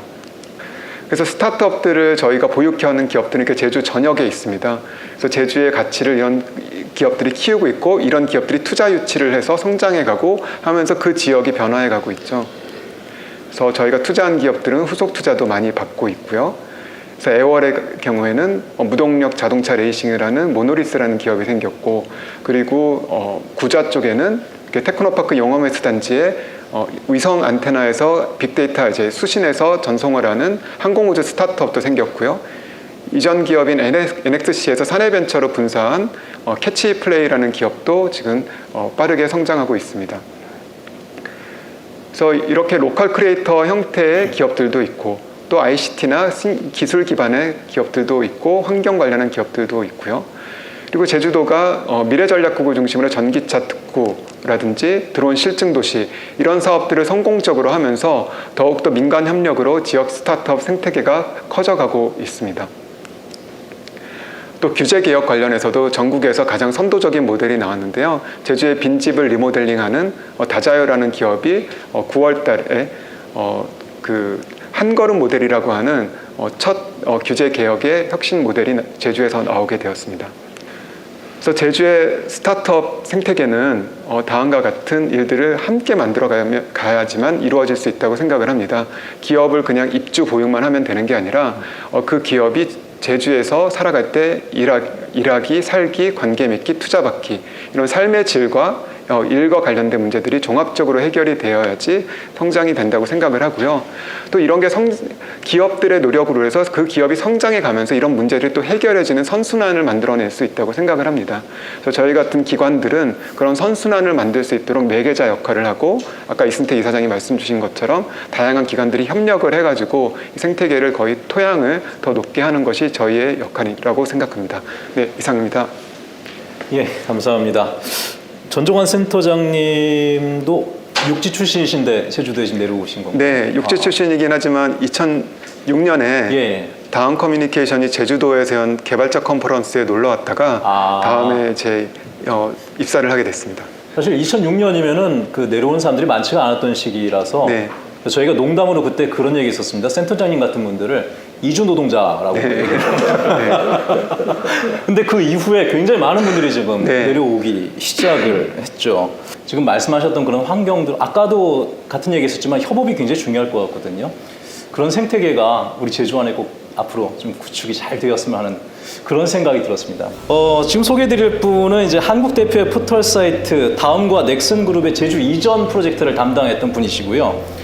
2015년엔 제주의 특성을 살린 로컬푸드 사회적 기업을 만들기도 했습니다.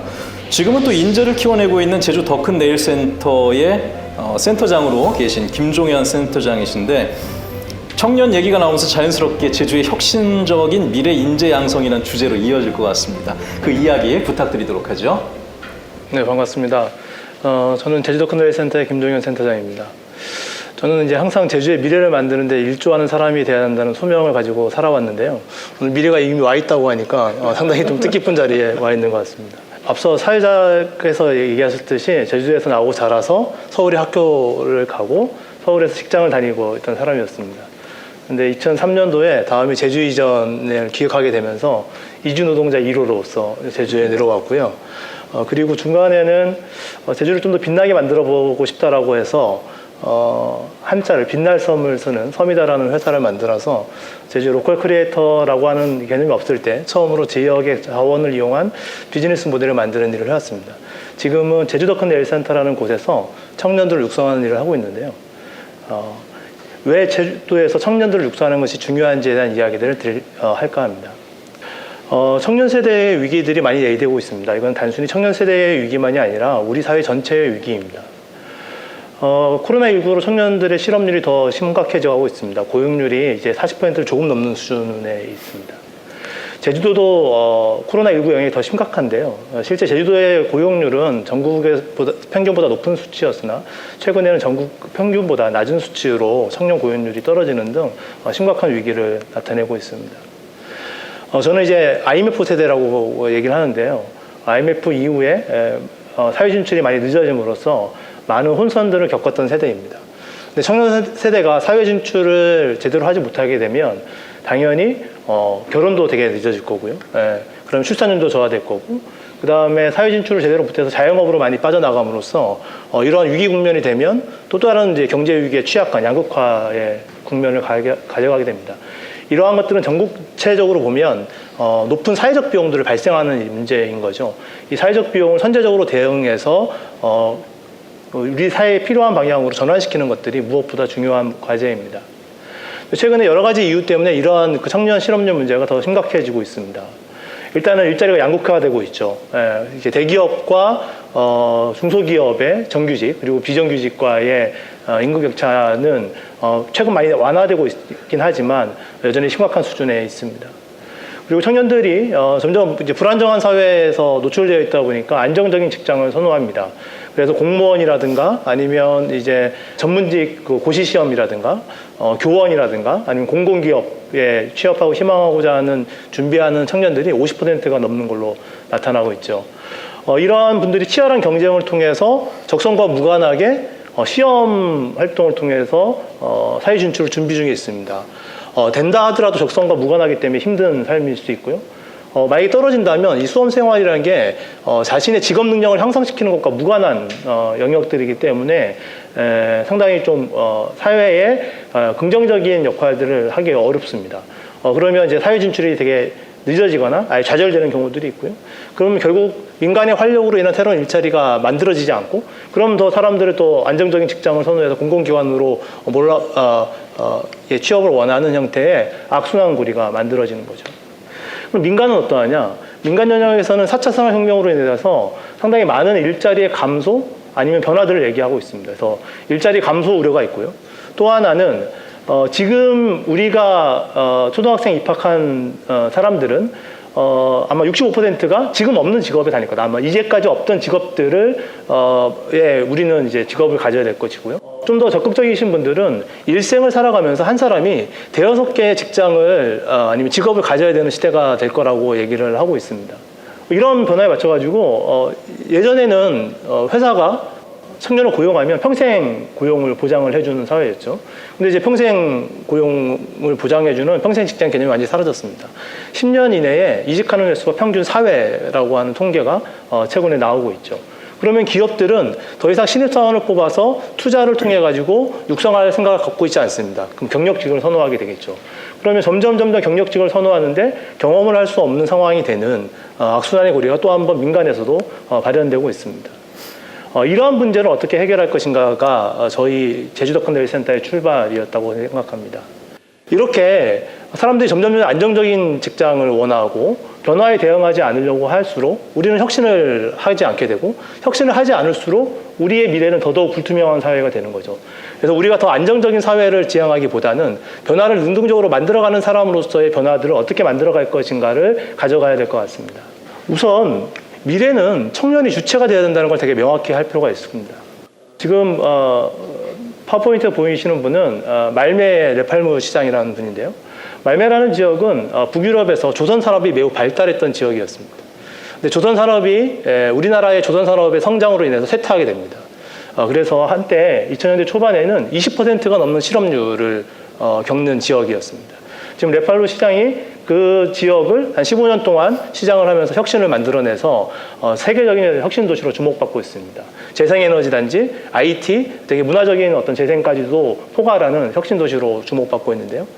이 시장에게 말면은 어떻게 미래 산업을 예측하였고 어떻게 미래 산업을 선점할 수 있었습니까? 라고 질문을 던졌을 때 이분의 이야기는 미래 산업을 선정하는 것 자체가 위험할 수도 있다. 그걸 누가 알 수 있겠냐? 잘 모를 수 있다. 다만 그거를 잘할 수 있는 사람은 있는데 그게 바로 청년이라는 거죠. 청년이 배우고 싶어하고 청년이 하고 싶어하고 청년이 가고 싶어하는 산업, 문화, 지역 이것이 미래 산업이라고 볼 수 있습니다. 그래서 청년들을 육성하고 청년들에게 말메시를 테스트베드로 제공하는 것들이 말메시의 전략이었다고 합니다. 그래서 말메시는 20%가 넘는 청년 실업률에도 불구하고 가장 먼저 했던 것들이 대학을 설립하는 거였습니다. 실업률이 높다고 하는 건 시 재정이 매우 열악한 상황이었던 거죠. 그래서 매우 적자의 재정 상황을 감수하면서도 제일 먼저 투자했던 것들이 인재를 육성하겠다라고 하는 혁신적인 대학을 만들어내는 과정이었고 새로운 이주민들을 받아서 문화 다양성을 확보함으로써 혁신의 전진 기지를 만들어가는 전략이 되었습니다. 특히 청년이 왜 주체가 돼야 되냐면 지금은 디지털 네이티브 시대입니다. 저희만 하더라도 PC통신과 인터넷이라고 하는 것들을 나중에야 접한 텐데요. 지금의 세대는 태어나면서부터 마우스를 잡고 조금 커면 이제 모바일로 모든 것들을 소통했던 세대입니다. 이 세대가 갖고 있는 감수성들은 기성세대가 도저히 따라잡을 수 없는 감수성이고 경쟁력입니다. 그래서 미래는 이 디지털 네이티브 세대가 장악할 수 있도록 해줘야 된다고 생각합니다.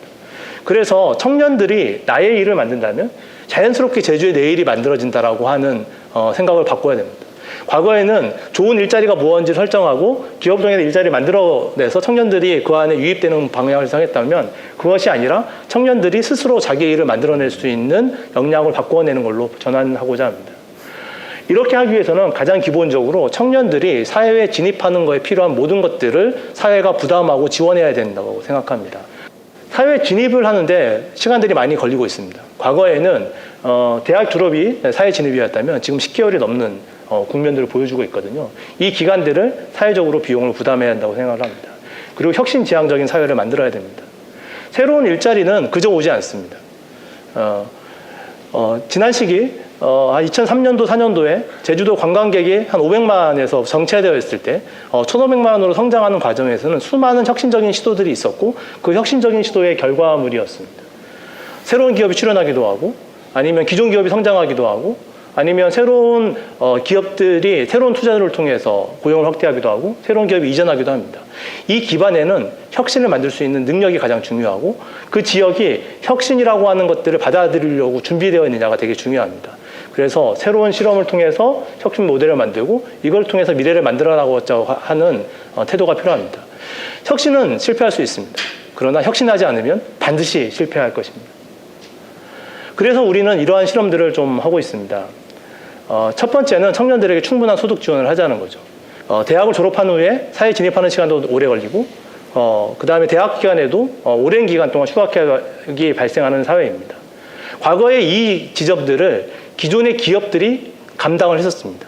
왜냐하면 신입사원을 뽑아서 미래 동안 우리가 쓸 인재이기 때문에 2, 3년 동안은 소득을 주면서 육성을 했던 거죠. 그런데 이제 평생 직장이 사라진 상황에서는 사회가 이 소득을 보장해 주어야 합니다. 두 번째는 혁신은 새로운 것들을 끊임없이 해보는 과정에서 만들어지는 겁니다. 그렇기 때문에 새로운 프로젝트를 끊임없이 할 수 있는 교육을 강화해야 됩니다. 그것이 바로 프로젝트 기반 학습입니다. 팀을 이뤄서 문제를 발견하고 해결하는 과정들의 역량을 길러내는 것들이죠. 마윈은 이제 지난번에 다보스 포럼에서 기존과 같은 방식의 능력으로는 안 된다. 독립적인 사고를 가지고 협업을 통해 혁신할 수 있는 능력의 교육이 필요하다는 걸 강조를 했었던 것 같습니다. 바로 협력적으로 문제를 해결하는 능력이고요. 이 협력적으로 문제를 해결하는 능력의 기반에는 상당히 정서적인 능력이 필요합니다. 6월 하라리도 같은 포럼에서 이제 미래에서는 정서적 기능, 어떤 회복 탄력성 같은 것이 더 중요한 시대가 될 거라고 이야기를 하고 있습니다. 이런 것들을 반영하는 교육훈련 시스템이 필요합니다. 그리고 사회가 청년들에게 충분한 일 경험을 제공할 수 있어야 됩니다. 이제까지 진로는 내가 사회에 어떻게 진입할 것인가의 개인적 과제였습니다. 그러나 진로라고 하는 건 사회화 과정 속에서 내가 어떤 역할을 할 것이냐의 경험입니다. 당연히 그것을 발견하는 과정은 홀로 발견하는 과정이 아니라 커뮤니티 속에서만이 발견되는 과정입니다. 그래서 과거에 이제 직장에 대한 준비들을 수험생으로서 독서실에서 할 것이 아니라 현장에서 다양한 경험을 통해서 자기의 진로를 찾아갈 수 있는 기회들을 사회가 보장을 해야 됩니다. 특히 혁신적인 인재들과 혁신적인 기업들이 만남으로써 그러한 기회들을 더 확장할 수 있을 거라고 생각을 합니다. 이 기반에 가장 중요한 게 커뮤니티입니다. 혁신은 다음과 같은 과정을 거친다고 합니다. 초기에는 혁신가가 혁신을 만들어내고 그다음에 선각자들이 그걸 따라하고 그리고 다수의 대중들이 그걸 수용함으로써 혁신이 만들어지는데요. 이 중간에 혁신과 얼리 어댑터 사이에 대중들이 수용되는 기간에 시간이 발생하면 혁신이 자초된다고 합니다. 이 자초를 막기 위해서 가장 중요한 것은 혁신을 응원하고 혁신을 지지하고 혁신을 전파할 수 있는 사람들의 커뮤니티입니다. 그러한 연결성들이 혁신을 강화시킬 수 있습니다. 그러한 연결성만이 있을 때 훨씬 더 강력한 성장들을 만들어낼 수 있고요. 그것들이 과거에는 산술급수적인 성장이었다면 파괴적 혁신을 통해서 기하급수적인 혁신을 만들어내는 것들은 바로 이 연결과 커뮤니티라고 볼 수 있습니다. 그래서 만들어진 것이 저희 제주 더큰 내일센터입니다. 저희 센터는 청년기, 사회주의 청년기를 선발해서 소득을 보장하고 프로젝트 기반을 학습하고 기업과 창업 프로젝트를 하거나 창업을 할 수 있는 것들을 준비를 지원하고 있습니다. 미래의 혁신을 만들어갈 수 있는 인재상을 정립하고 있습니다. 협업과 문제 설정, 해결 능력, 그 다음에 소명의식, 자기주도성을 가진 인재들을 기르려고 하고 있고요. 그 방식들은 6개월 동안은 프로젝트 기반 학습을 통해서 가지고 상호 학습을 통해서 새로운 일을 실행할 수 있는 역량을 강화시키고 그 이후에는 기업과 협업을 프로젝트를 하거나 스스로의 프로젝트를 실행할 수 있는 것들을 지원하는 방식으로 진행이 됩니다. 저희가 이제 3기까지 모집이 됐는데요. 1기 때는 2대 1이었으나 아니면 4대 1의 경쟁률을 보여주고 있고요. 저희는 25%의 인재들을 제주도 밖의 인재들을 유입해서 제주도의 혁신적인 생태계를 강화시키기 위한 방향으로 쓰고 있습니다. 지금 1기 100명이 들어와서 지금 현재 취업 트랙과 창업 트랙에서 활동들을 하고 있고요. 209개의 기업과 기관들과 협력을 하고 있고 현재 저희 청년들이 52개의 기업과 프로젝트를 수행을 하고 있습니다. 이제까지 우리 청년들은 어떠한 상황이었냐면 교실에 앉아서 선생님을 바라보고 지식을 습득하는 방식으로 교육을 받아왔고 고시촌에 들어가거나 아니면 수험 생활을 통해 가지고 혼자 독서실에 앉아서 바라봄으로써 세상의 진출을 꿈꿨습니다. 이제 청년들을 서로 바라보게 해야 됩니다. 서로 바라보고 서로 토론하게 해야 됩니다. 그리고 청년들을 무대 위에 서야 됩니다. 청년들이 무대에서 스스로 활동할 수 있도록 하는 기반들을 만들어주는 게 제주의 내일을 만들어내는데 가장 중요한 일이라고 생각합니다. 제주의 내일에 대한 얘기를 많이 하고 있습니다. 그리고 앞에서 많은 선배님들이라든가 기성세대들이 미래의 이야기들을 할 수 있죠. 하지만 그것이 현실화될 수는 없다고 생각합니다. 그 현실화의 가장 중요한 꿈의 당사자들은 청년입니다. 내일의 우리의 모습은 청년들이 어떤 꿈을 꾸고 있느냐, 어떤 크기의 꿈을 꾸고 있느냐에 달려있다고 생각합니다. 그래서 오늘 청년들이 꾸는 꿈을 크게 할 때 제주의 내일이 밝아질 거라고 생각합니다. 내일을 원한다면 바로 청년들에게 투자하는 사회, 그거를 같이 만들어가고 싶습니다. 감사합니다. 예, 감사합니다. 김종현 센터장께서 제주 혁신적인 미래 인재 양성을 주제로 이야기를 해주셨습니다. 근데 워낙에 지금 확 바뀌다 보니까 뭐가 어떻게 바뀌는지 잘 모를 정도 청년들은 거기에 좀 휩쓸려서 굉장히 불안한 가운데 지금 청년 세대를 지나가고 있잖아요. 근데 지금 앉아 계신 청중 여러분들도 사실은 단군일의 최대 스펙을 가지신 분들인데 이 분들이 사회에 진입하는 과정이 지금 너무나 어려워졌기 때문에 그 부분에 대한 이야기를 해주시는 게 저는 굉장히 좀 인상적이었습니다. 그 역할을 해야 되는 것이 바로 사회고 지금 앉아 계신 5분도 지금 그 사회 역할을 하셔야 되는 분들이 될 것 같습니다. 지금 이야기를 하면서 가장 고개를 많이 끄덕거리는 것이 바로 그 세대이기 때문에 아마 공감이 되기 때문이 아닐까 싶습니다. 여러분들께서도 사회 역할을 우리가 참 잘해야겠다는 생각이 들고요. 여러분들 세대는 좀 더 좋아졌으면 좋겠습니다. 자, 지금까지 5분의 이야기를 들어봤습니다. 우리가 얘기하는 것이 제주의 미래와 관련된 이야기였습니다. 그래서 5분들이 각자의 시간을 갖고 좀 이야기를 해주셨는데 공통적으로 질문 하나씩만 하고 좀 이야기를 넘어가 보도록 할게요. 우리 김상혁 원장님께 먼저 여쭙고 네. 질문은 다 똑같습니다. 우리가 미래에 대한 얘기를 했는데 향후 앞으로 내일도 미래가 되는 것이고 1년, 5년, 10년 후가 다 미래 아니겠습니까? 네. 1년, 5년, 10년 후 우리 제주의 바람직한 모습에 대해서 어떻게 생각을 하시는지, 어떤 준비를 했으면 좋겠는지, 그리고 혹시 이제 상상하고 있는 그런 분야가 있다면 말씀해 주셔도 좋을 것 같습니다.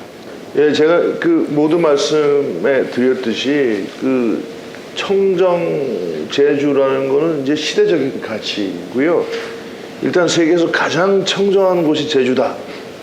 이것이 입증되면은 전 세계에 어떤 커다란 어떤 울림을 줄 거라고 생각합니다. 그리고 지속 가능성이 입증된 곳이 제주다. 이건 세계의 이상이죠.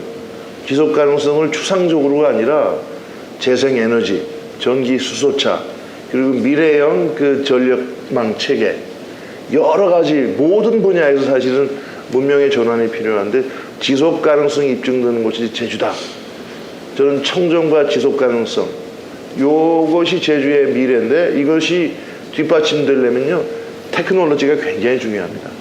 아까 우리 관광공사의 고은숙 사장님 말씀하셨듯이 블록체인, 빅데이터 이런 테크놀로지를 통해서 새로운 변화를 이끌어 나가고 있잖아요.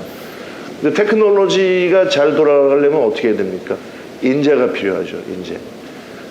또 젊은 사람들이 이끌어가야 되죠. 저는 다른 말로 돌려서 말하자면 청년이 꿈을 꿀 수 있는 곳, 여기서 내 꿈이 실현될 수 있는 곳이 제주다. 이런 곳이 되면 좋겠어요. 그런데 아까 캐즘 얘기도 했죠. 변화라는 것은 이렇게 연속선상이라기보다도 불연속이고 변화의 이 계곡이라는 게 있습니다. 이걸 훌쩍 뛰어넘어야 되는데 주춤주춤하죠. 왜냐하면 실패하면 큰일 나니까. 다시 말해서 사회 안전망이 잘 갖춰져야 된다고 생각합니다. 젊은 사람들 보고 도전하라 그러는데 도전했다가 실패하면은 큰일 나면 어떻게 되겠습니까? 사회 안전망이 함께 갖춰져야 되고요. 저는 그래서 지금은 이제 대가속의 시대입니다. 우리는 옛날에 산수 1, 2, 3, 4, 5, 6, 7 이렇게 했잖아요. 그런데 이 특이점이 온다의 레이 커스웨일 같은 분은요, 지금은 그런 시대가 아니라는 거예요. 1, 2, 4, 8, 16 게임 오버. 1, 2, 4, 8 그렇게 엄청난 속도로 변화하기 때문에 우리가 양쪽을 다 갖고 있어야 돼요. 어떤 다이내믹한 모습도 갖고 있어야 되고 이런 변화에서 어떤 살아남아야 되는, 적응해야 되는 안전성, 다이내믹 스테빌리티, 이 얼핏 보면 모순되는 것들이지만 이게 조화되는 곳이 저는 이상적인 제주의 모습이 아닐까 이런 생각을 합니다. 네. 예. 청정제주와 지속 가능성에 대해서 이야기를 하시면서 그것을 뒷받침하는 것으로서 이제 사회 안전망도 그렇죠. 얘기를 좀 예. 해주셨습니다. 안전에 대한 이야기가 계속 이제 사회에서 화두가 되고 있는 것 같습니다. 보면은 그렇죠. 예를 들면요, 그 교육이라는 게 이제 새로운 차원인데 교육이 이제 집합 함께 단체로 모여서 받는 교육 시대는 저는 사실 끝나가고 있다고 생각을 해요. 교실에 모여가지고 학습하는 거는 어떻게 보면 근대 국가에서 국민 동원 체제에 비슷했던 거고 이제 대학교까지 연장이 돼 있잖아요. 그런데 지금 이제 팬데믹 코로나 상황이라는 것이 이런 집합형 교육이라는 것에 상당 부분을 허물어 버렸죠. 그래서 비대면 교육. 저도 이제 제가 학교에 오래 있었습니다만 그게 반쯤은 이제 온 오프 교육이 하이브리드 교육이 일상화되고 있어요. 근데 또 다른 것이 얼마 전에 우리 더 큰 내일 센터도 같이 참여했습니다만 인공지능이라는 것이 이제 교육의 새로운 주체로 등장하고 있습니다. 인공지능은 굉장한 맞춤형 교육이 되는 거예요. 이런 변화도 이제 교육에서 아마 굉장한 변화가 지금 좀 오지 않을까. 이런 토마스 프리드만이라는 그 뉴욕 타임스의 아주 대표적인 칼럼니스트가 있죠. 우리 제주 포럼에 참석을 했는데 자기가 볼 때는 이 코로나 상황, 우리가 한 번도 상상하지 못했던 일련의 상황, 아마도 내년까지는 가겠죠. 이것이 엄청난 혁신이 폭발하는 시기가 될 것이다. 그리고 그 시작점은 교육, 젊은 세대부터 시작될 거다고. 근데 저도 그렇게 생각을 하고 있습니다. 예. 저는 이제 우리가 오래 가지고 있는 어떤 그 고정관념을 바꿔야 된다고 생각합니다. 옛날부터 뭐 말이 태어나면 제주를 보내고 인재는 서울로 보내라. 완전히 틀린 얘기라고 생각을 해요. 실리콘밸리가 왜 이렇게 번성하는가? 거기 좋은 일자리가 있어서, 좋은 기업이 있어서 그것도 맞지만 좋은 인재가 있기 때문에 실리콘밸리가 된다라는 게 가장 최근에 여러 가지 논문을 통해서 입증이 되고 있습니다. 그래서 저는 인재가 많이 모이는 제주가 돼야 되고 인재를 많이 키워야 된다라는 것은 100번 동의를 하는데 그렇게 해서 필요한 게 있습니다. 그게 개방성입니다. 개방성. 제주 하면 흔히들 얘기하는 게 뭐 괜당 문화, 배타성 이런 얘기를 많이 하거든요. 근데 제주가 정말로 발전하기 위해서는 제주 다음에 정체성, 이건 반드시 지켜야 됩니다. 제주 다음에 가치, 반드시 지켜야 되는데 이런 보편적인 세계와의 소통, 개방하려는 의지가 수반되어야 다양성이 창출되고 인재가 더 늘어나고 선순환을 만든다고 생각을 해요. 제주의 슬픈 역사를 보면은 왜 어떤 그런 걸 충분히 이해할 수 있습니다. 그러나 제주가 그 이상의 제주로 가기 위해서는 반드시 개방성을 갖고 새로움을 받아들이려는 그런 것이 필요하다고 생각합니다.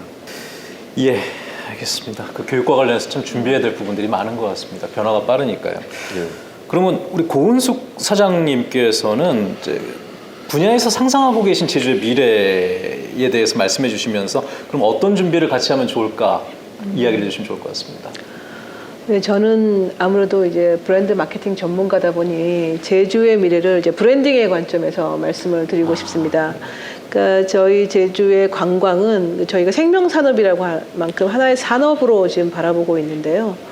어떤 경제에 있어서의 어떤 생산과 어떤 소비의 가치를 증폭을 시키는 게 어떻게 브랜딩을 하고 어떻게 마케팅을 하느냐에 따라서 그 가치가 증폭이 됩니다.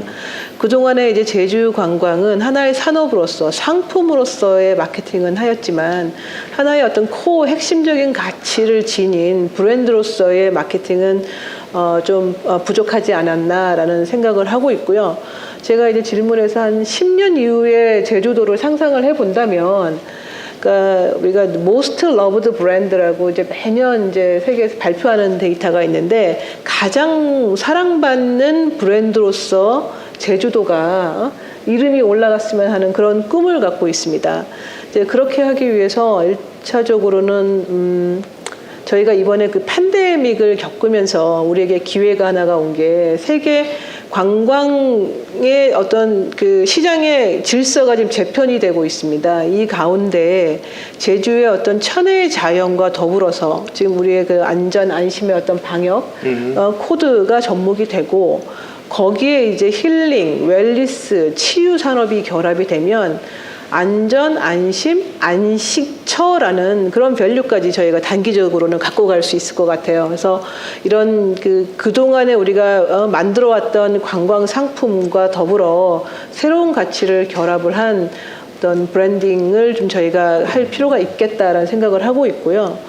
또 하나는 게 글로벌 시장의 관점에서 본다면 아직 제주도는 브랜드로서 그리고 일반 상품으로서도 인지도가 굉장히 지금 취약한 상태입니다. 이제 글로벌 시장으로 나아갈 때가 되었다. 그러면 뭘 가지고 갈 것이냐. 우리가 그동안에 갖고 왔던 아주 소중한 자산을 잘 버무려서 정말 제주만의 우리가 흔히 얘기하는 제주다움의 가치를 하나의 브랜드 가치로 잘 소중하게 이쁘고 멋지고 매력적으로 만들어서 세계 시장으로 나갈 필요가 있습니다. 이제 그런 노력을 저희 제주관광공사에서 하고자 하고요. 그래서 궁극적으로는 우리 제주의 미래는 전 세계인이 사랑하는 브랜드가 되는 것이다. 그렇게 말씀드리고 싶습니다. 예. 저는 이 제주가 지금 사실 관광 산업이 이제 아주 주력 산업이고 큰 영향을 받은 건 사실이지만 이런 코로나 팬데믹 과정을 회복력을 통해서 거쳐 나가면서 한 차원 높이 올라갈 거라고 아주 확신을 하고 있습니다. 그 하와이가 우리 많은 사람들이 찾는 곳이잖아요. 근데 그 데이빗 이게 하와이 주지사가 토로를 하는 게 하와이는 관광객의 90% 이상을 상실을 했다고 하는데 제주도는 그러한 타격을 받지는 않았어요. 그리고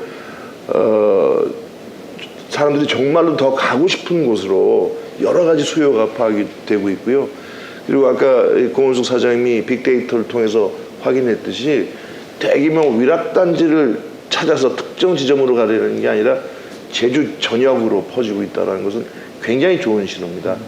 우리가 제주의 자연 생태계를 존중하고 거기에 걸맞는 품격 있는 좀 더 한 차원 높은 관광이 이루어진다면은 most loved 브랜드. 저는 그게 될 거라고 확신하고 있고 지금 이 데이터들이 그것을 이미 보여주고 있다고 생각을 해요.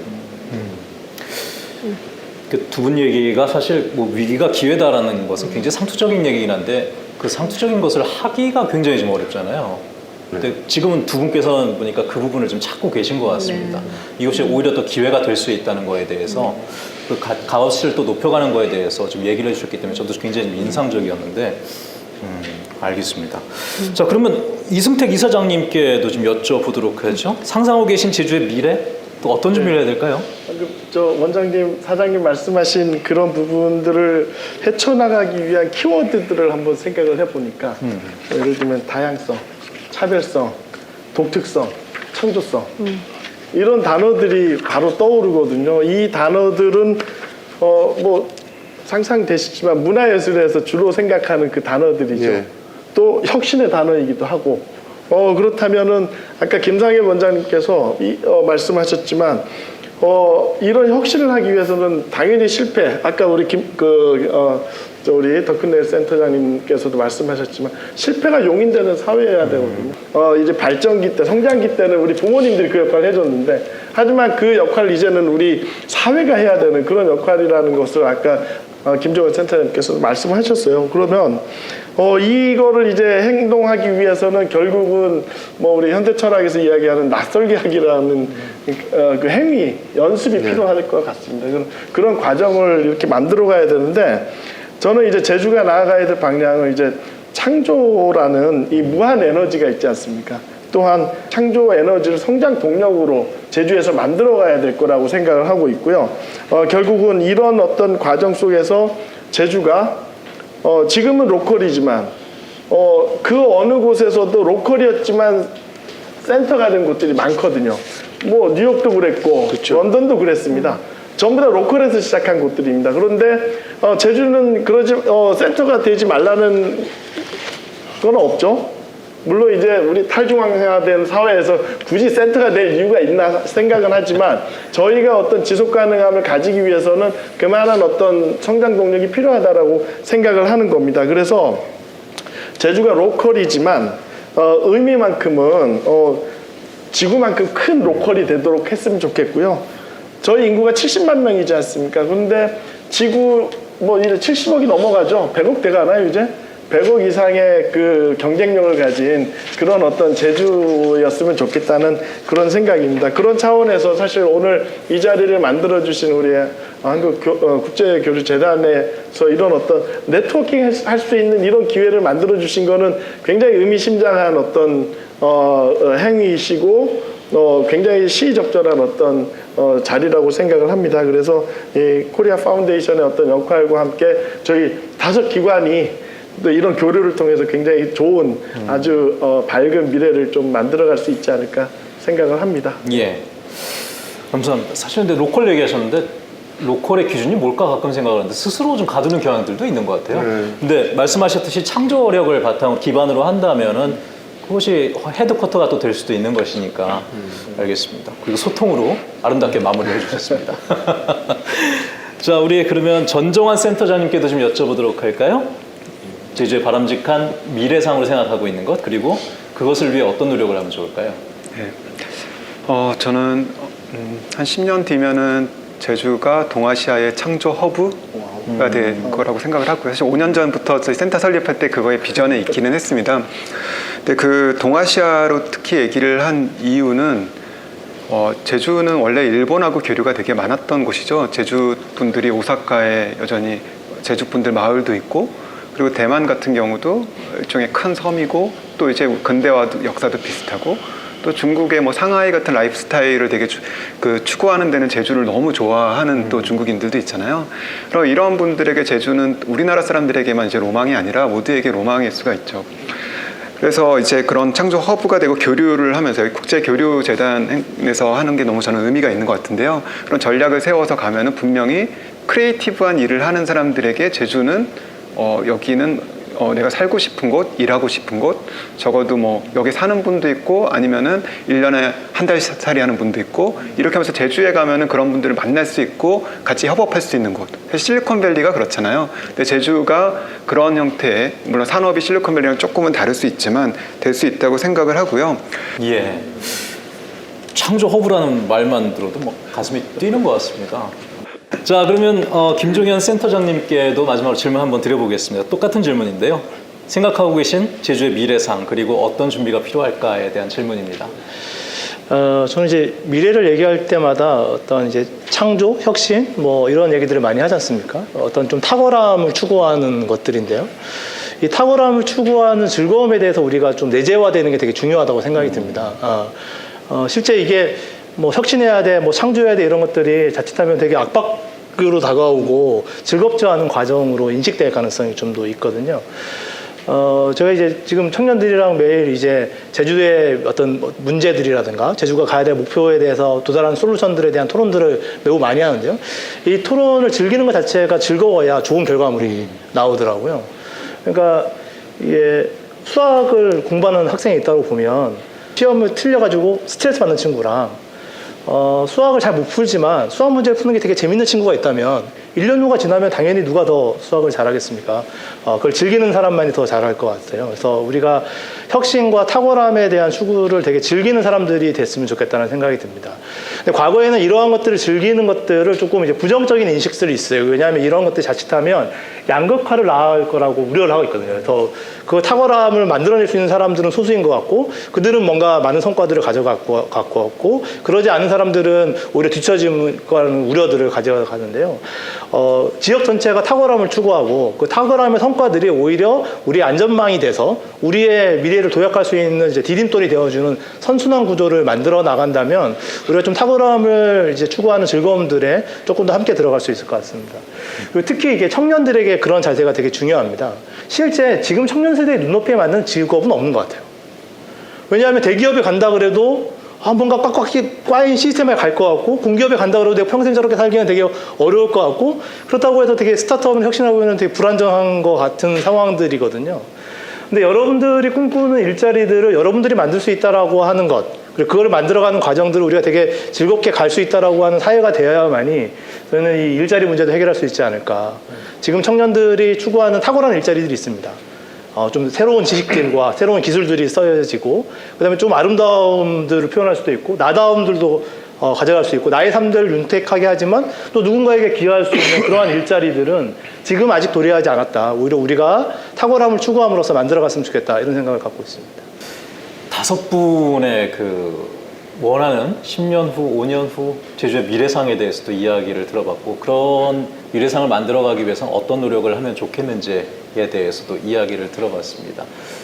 이런 이야기들이 여러분들과 같이 공감이 되고 있는지도 궁금하기도 하고요.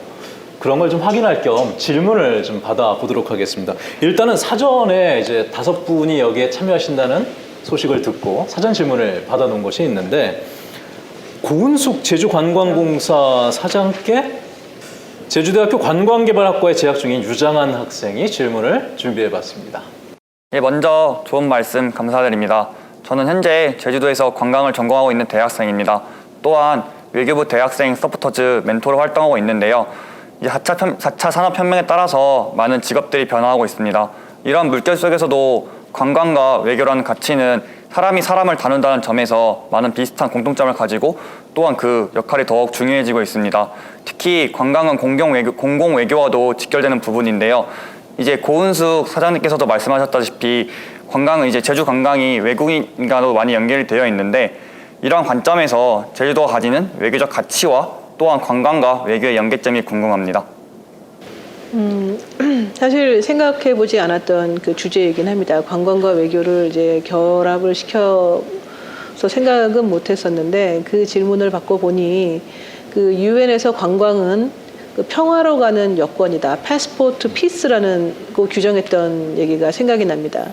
그런 걸로 보면 이 관광을 이제 생명 산업으로 하고 있는 그 제주 그 자체가 그 피스로 가는 그 허브가 되지 않겠나라는 생각이 들고 그 피스의 기본은 정치적인 외교적인 뭔가 중립성 저희가 그 관광 산업이 정치 외교적인 그런 외부적인 요인으로 인해서 굉장히 많이 휘청이지 않았습니까? 그런 부분에 있어서는 제주가 어떤 평화의 섬으로서 확고한 포지셔닝을 갖고 갈 수 있는 방법을 갖고 가야겠다. 그게 외교적인 관점으로 본다면 어떤 민간 외교라는 관점에서 우리는 접근해 볼 수 있겠다. 즉 민간 외교 이퀄 관광입니다. 그리고 민간 외교 이퀄 인적 교류입니다. 그러면 앞서 모든 그 패널 여러분께서 말씀 주셨던 것처럼 개방성을 갖고 가야 됩니다. 우리 제주가 다양한 국적, 문화들을 와 인재들을 받아들일 준비가 되어 있어야 되고요. 그게 관광에서 시작이 돼야 된다고 합니다. 관광을 와보고 여행을 와보고 이 제주를 느끼고 제주에 머물고 싶고 제주에 일하고 싶은 그런 인재들을 우리 관광 산업이 이끌어내야 이 외교적인 관점에서의 제주도 가치가 올라갈 것이라고 생각을 합니다. 제주문화예술재단에서 최근에 한중일 그 문화외교관이라는 사업을 네. 지금 2, 3년째 진행을 하고 있는데 이제 제주의 청소년들, 중고등학생들입니다. 그리고 일본 나라시의 학생들, 중국 닝보의 학생들 해서 원래는 이제 그 계속 지역을 다니면서 외교관 활동을 해야 되는데 못 해가지고는 지금 이제 온라인으로 하고들 있거든요. 최근에 이제 그 일로 일본 총영사님을 뵙고 같이 여러 가지 협의를 했는데 사실 이 아까 말씀하신 민간 외교의 가장 중요한 맥락은 또한 이제 문화예술 쪽에 있지 않나 생각을 합니다. 결국은 정치나 이런 큰 단위에서 이루어지는 그런 어떤 일들 못지않게 민간에서 이루어지는 일들이 아까 말씀하신 것처럼 정말 평화로 가는 여건이 되는 그런 상황인 것 같습니다. 그래서 지금은 이 경계가 없는 시대지 않습니까? 관광, 외교, 그 일들이 벌어지기 위해서는 또 문화예술, 다양한 어떤 분야의 어떤 역할들이 필요할 거라고 생각을 합니다. 이제 그런 경계를 저희는 두지 말고 다양하고 통섭적인 활동들을 하면 어떨까 생각이 됩니다. 예. 관광과 외교를 엮어서 얘기하는 게 사실 쉽지가 않은 주제였는데, 그래서 질문도 굉장히 날카로웠고 대답들도 잘해주신 것 같습니다. 저도 개인적으로 BTS나 이날치는 굉장히 훌륭한 외교관이라고 생각합니다. 예, 문화 외교관들이죠. 자, 그 다음에 사전 질문을 저희가 받았던 부분들입니다. 제주대학교 환경공학과에 재학 중인 이시원 학생이 지금 질문을 사전에 보내주셨는데 제주 더큰네일센터의 김종현 센터장께 질문을 준비하셨나요? 안녕하세요. 저는 제주대학교 환경공학과에 재학 중인 이시원이라고 하는데요. 저는 작년에 제주대학교에서 김종현 센터장님의 강연을 들었었습니다. 그 강연에서 이제 센터장님께서 로컬 푸드를 이용해 제주도에서 이제 외식업계로 좋은 반응을 이끄셨다는 게 되게 인상적이었고 제주도를 향한 비전을 가지고 미래 인재 양성을 위해 힘써주신다는 것에 되게 감사했는데요. 혹시 요식업계 말고도 제주도에서 다른 산업에 대한 가능성을 보고 계신 것이 있는지 궁금해서 질문드립니다. 제가 사회적 기업으로서 제주 로컬 푸드를 가지고 비즈니스를 고민했던 당황들은 여러 가지 제가 고민을 하면서 그것들을 하게 됐는데요. 하나는 제주다움이 비즈니스를 만들어낼 수 있냐라고 하는 논의들이 많이 있었지만 실제적으로 그것들이 보여지는 것들이 거의 없는 상황이었어요. 그래서 제주적인 가치를 가지고 무언가를 비즈니스를 통해서 지역에 기여할 수 있는 방법들을 고민한 결과가 로컬 푸드였던 것 같아요. 그래서 요식업이라기보다는 제주의 가치에 기반한 비즈니스의 모델 중에 하나였다라고 봐주시면 좋을 것 같습니다. 그래서 이 제주가 갖고 있는 어떤 제주다움의 가치들이라고 하는 것들을 우리가 이 타골성의 재료에 넣어낸다면 매우 좋을 것 같아요. 그거는 실제로 기존에는 어떠한 정답이 있는 걸 우리 따라가는 사회였지 않습니까? 근데 이제 각자 나도 다른 사람이 되고 싶고 그 다음에 내가 소비하는 것들도 다른 경험들을 하고 싶어 하는 시대예요. 이 상황에서 제주다움이라고 하는 건 정말 엄청난 매력 포인트자 경쟁력인 거죠. 우리가 다양성을 믹스했을 때 새로운 게 나온다고 치면 다른 지역에 없는 우리만의 무기 하나가 있는 게 제주다움이라고 하는 다양성인 것 같습니다. 그 다양성을 가지고 사람들에게 어떠한 경험들을 새롭게 줄 것인가라고 고민을 해보다 보면 그게 저처럼 이제 로컬 푸드를 이용해서 제주의 자연과 제주의 문화를 섞어서 새롭게 표현하는 모델일 수도 있겠고요. 어떤 분들은 최근에 시대의 변화들이 있다 보니까 이제 뭐 코로나19라든가 이런 것들이 있다 보니까 전부 다 온라인 쇼핑으로 뭔가 구매를 하게 되고 간편식을 되게 선호하다 보니까 최근에는 제주의 어떠한 특산물들을 이용한 간편식들이 전국적으로 되게 각광받는 케이스들이 있고 어떤 기업은 돈가스 하나만으로도 1년 매출이 100억이 넘게 다달하는 케이스도 이제 최근에 나오고 있거든요. 이런 식으로 제주의 가치들을 이용해서 새로운 영역에 갈 수도 있고요. 관광 비즈니스도 제주의 가치를 이용을 하는데 그것들을 기존에는 제주의 가치만을 강변하는 시스템이었던 거예요. 근데 사람들이 원하는 방식의 매력도들을 첨가해서 제주의 가치를 이제 증폭할 수 있다면 그거는 어떠한 경우에도 가능할 것 같아요. 제주를 기반으로 한 새로운 체험 관광일 수도 있고요. 제주의 산물을 이용한 새로운 어떤 제조업일 수도 있을 것 같고 아니면 어떤 제주만이 만들어 놓은 스마트 관광이라고 했는데요. 스마트 관광 비즈니스 모델 자체를 우리가 전 세계로 전파할 수도 있거든요. 우리가 되게 좋은 비즈니스 모델을 만든다라고 하면 그것들을 가지고 다른 지역에 실현할 수 있는 것들까지 가져갈 수 있어서 그래서 제주만이 갖고 있는 속성과 타걸상의 결합들을 한다면 모든 분야가 혁신의 보고이자 혁신의 기회라고 생각합니다. 또 좀 말씀을 보태자면 저는 가장 훌륭한 청정 산업이 이제 문화예술에 있다고 생각합니다. 그래서 제가 20년쯤 전에 언론계에 있을 때 문화에 산업자를 붙였다고 굉장히 많이들 혼났어요.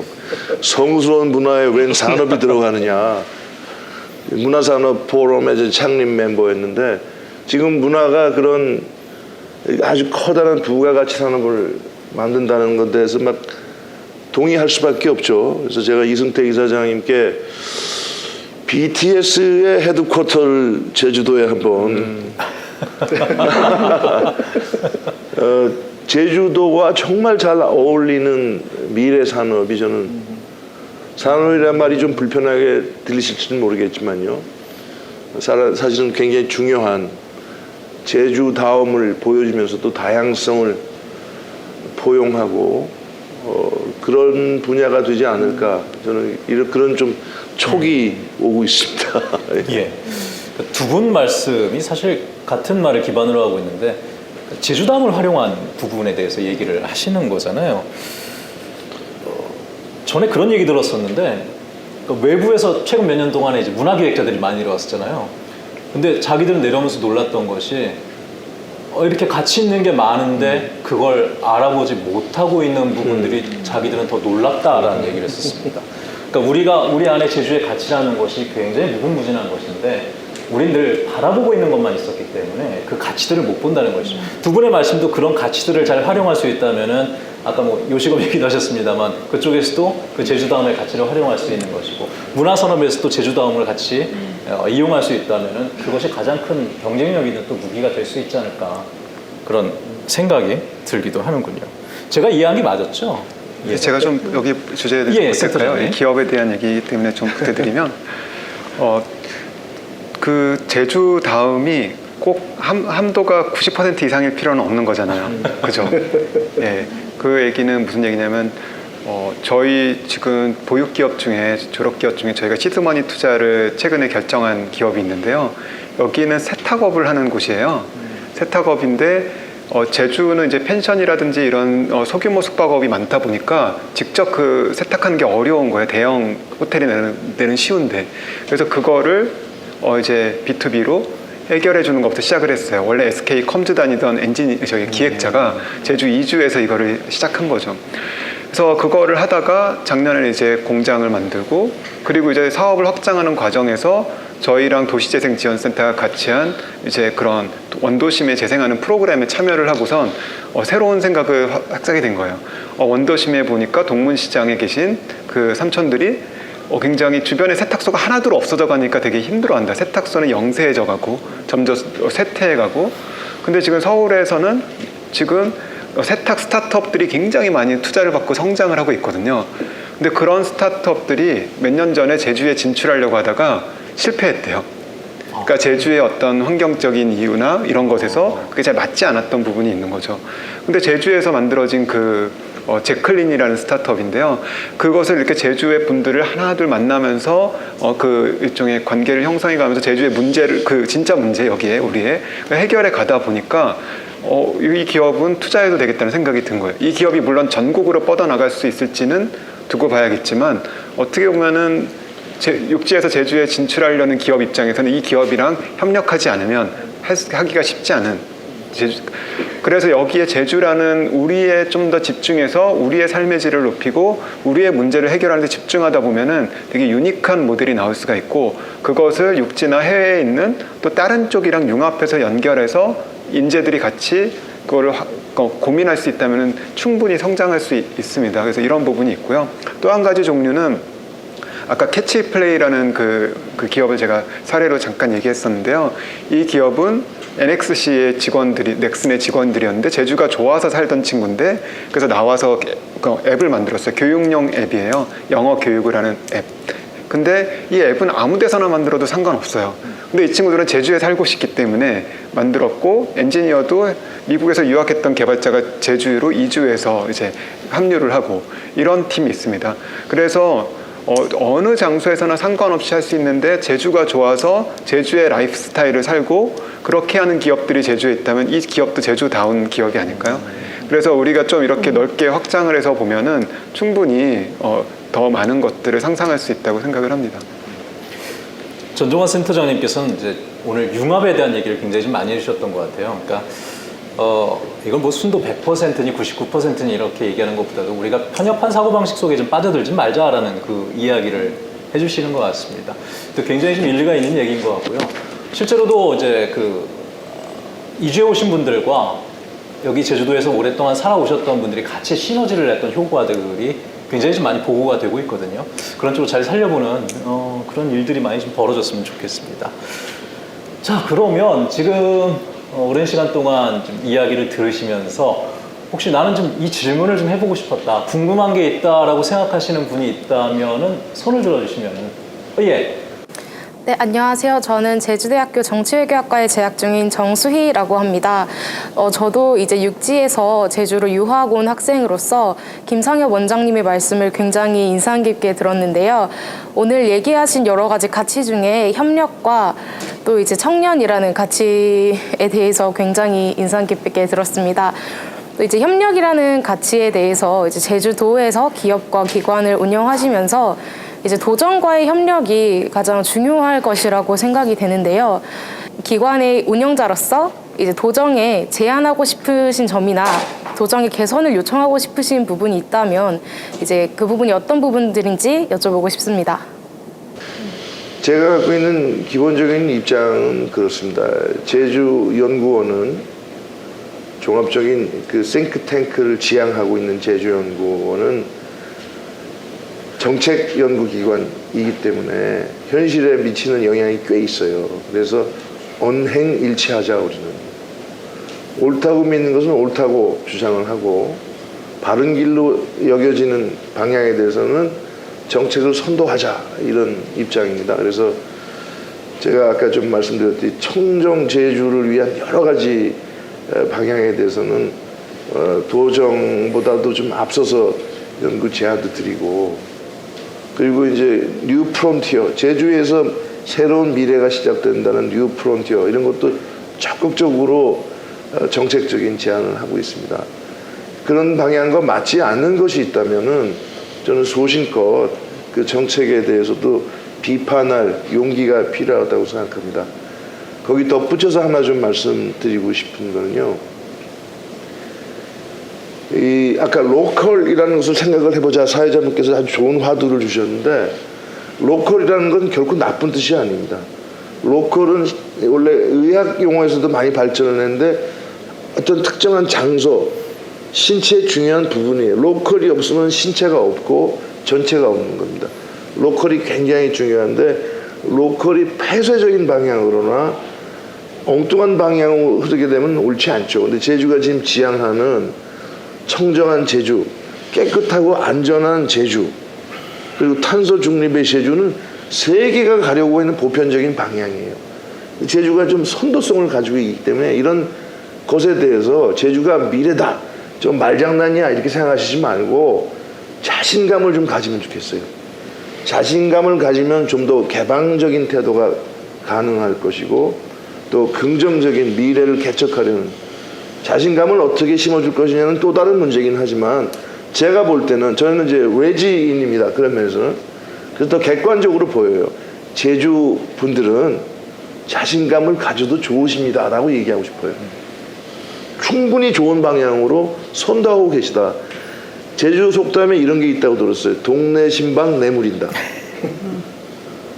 그게 동네에 이제 신방이 무당이라고 저는 알고 있습니다. 동네에서 아주 용한 이런 분이 있는데 정작 그 동네에서는 안 알아주고 밖에서 알아주는 거예요.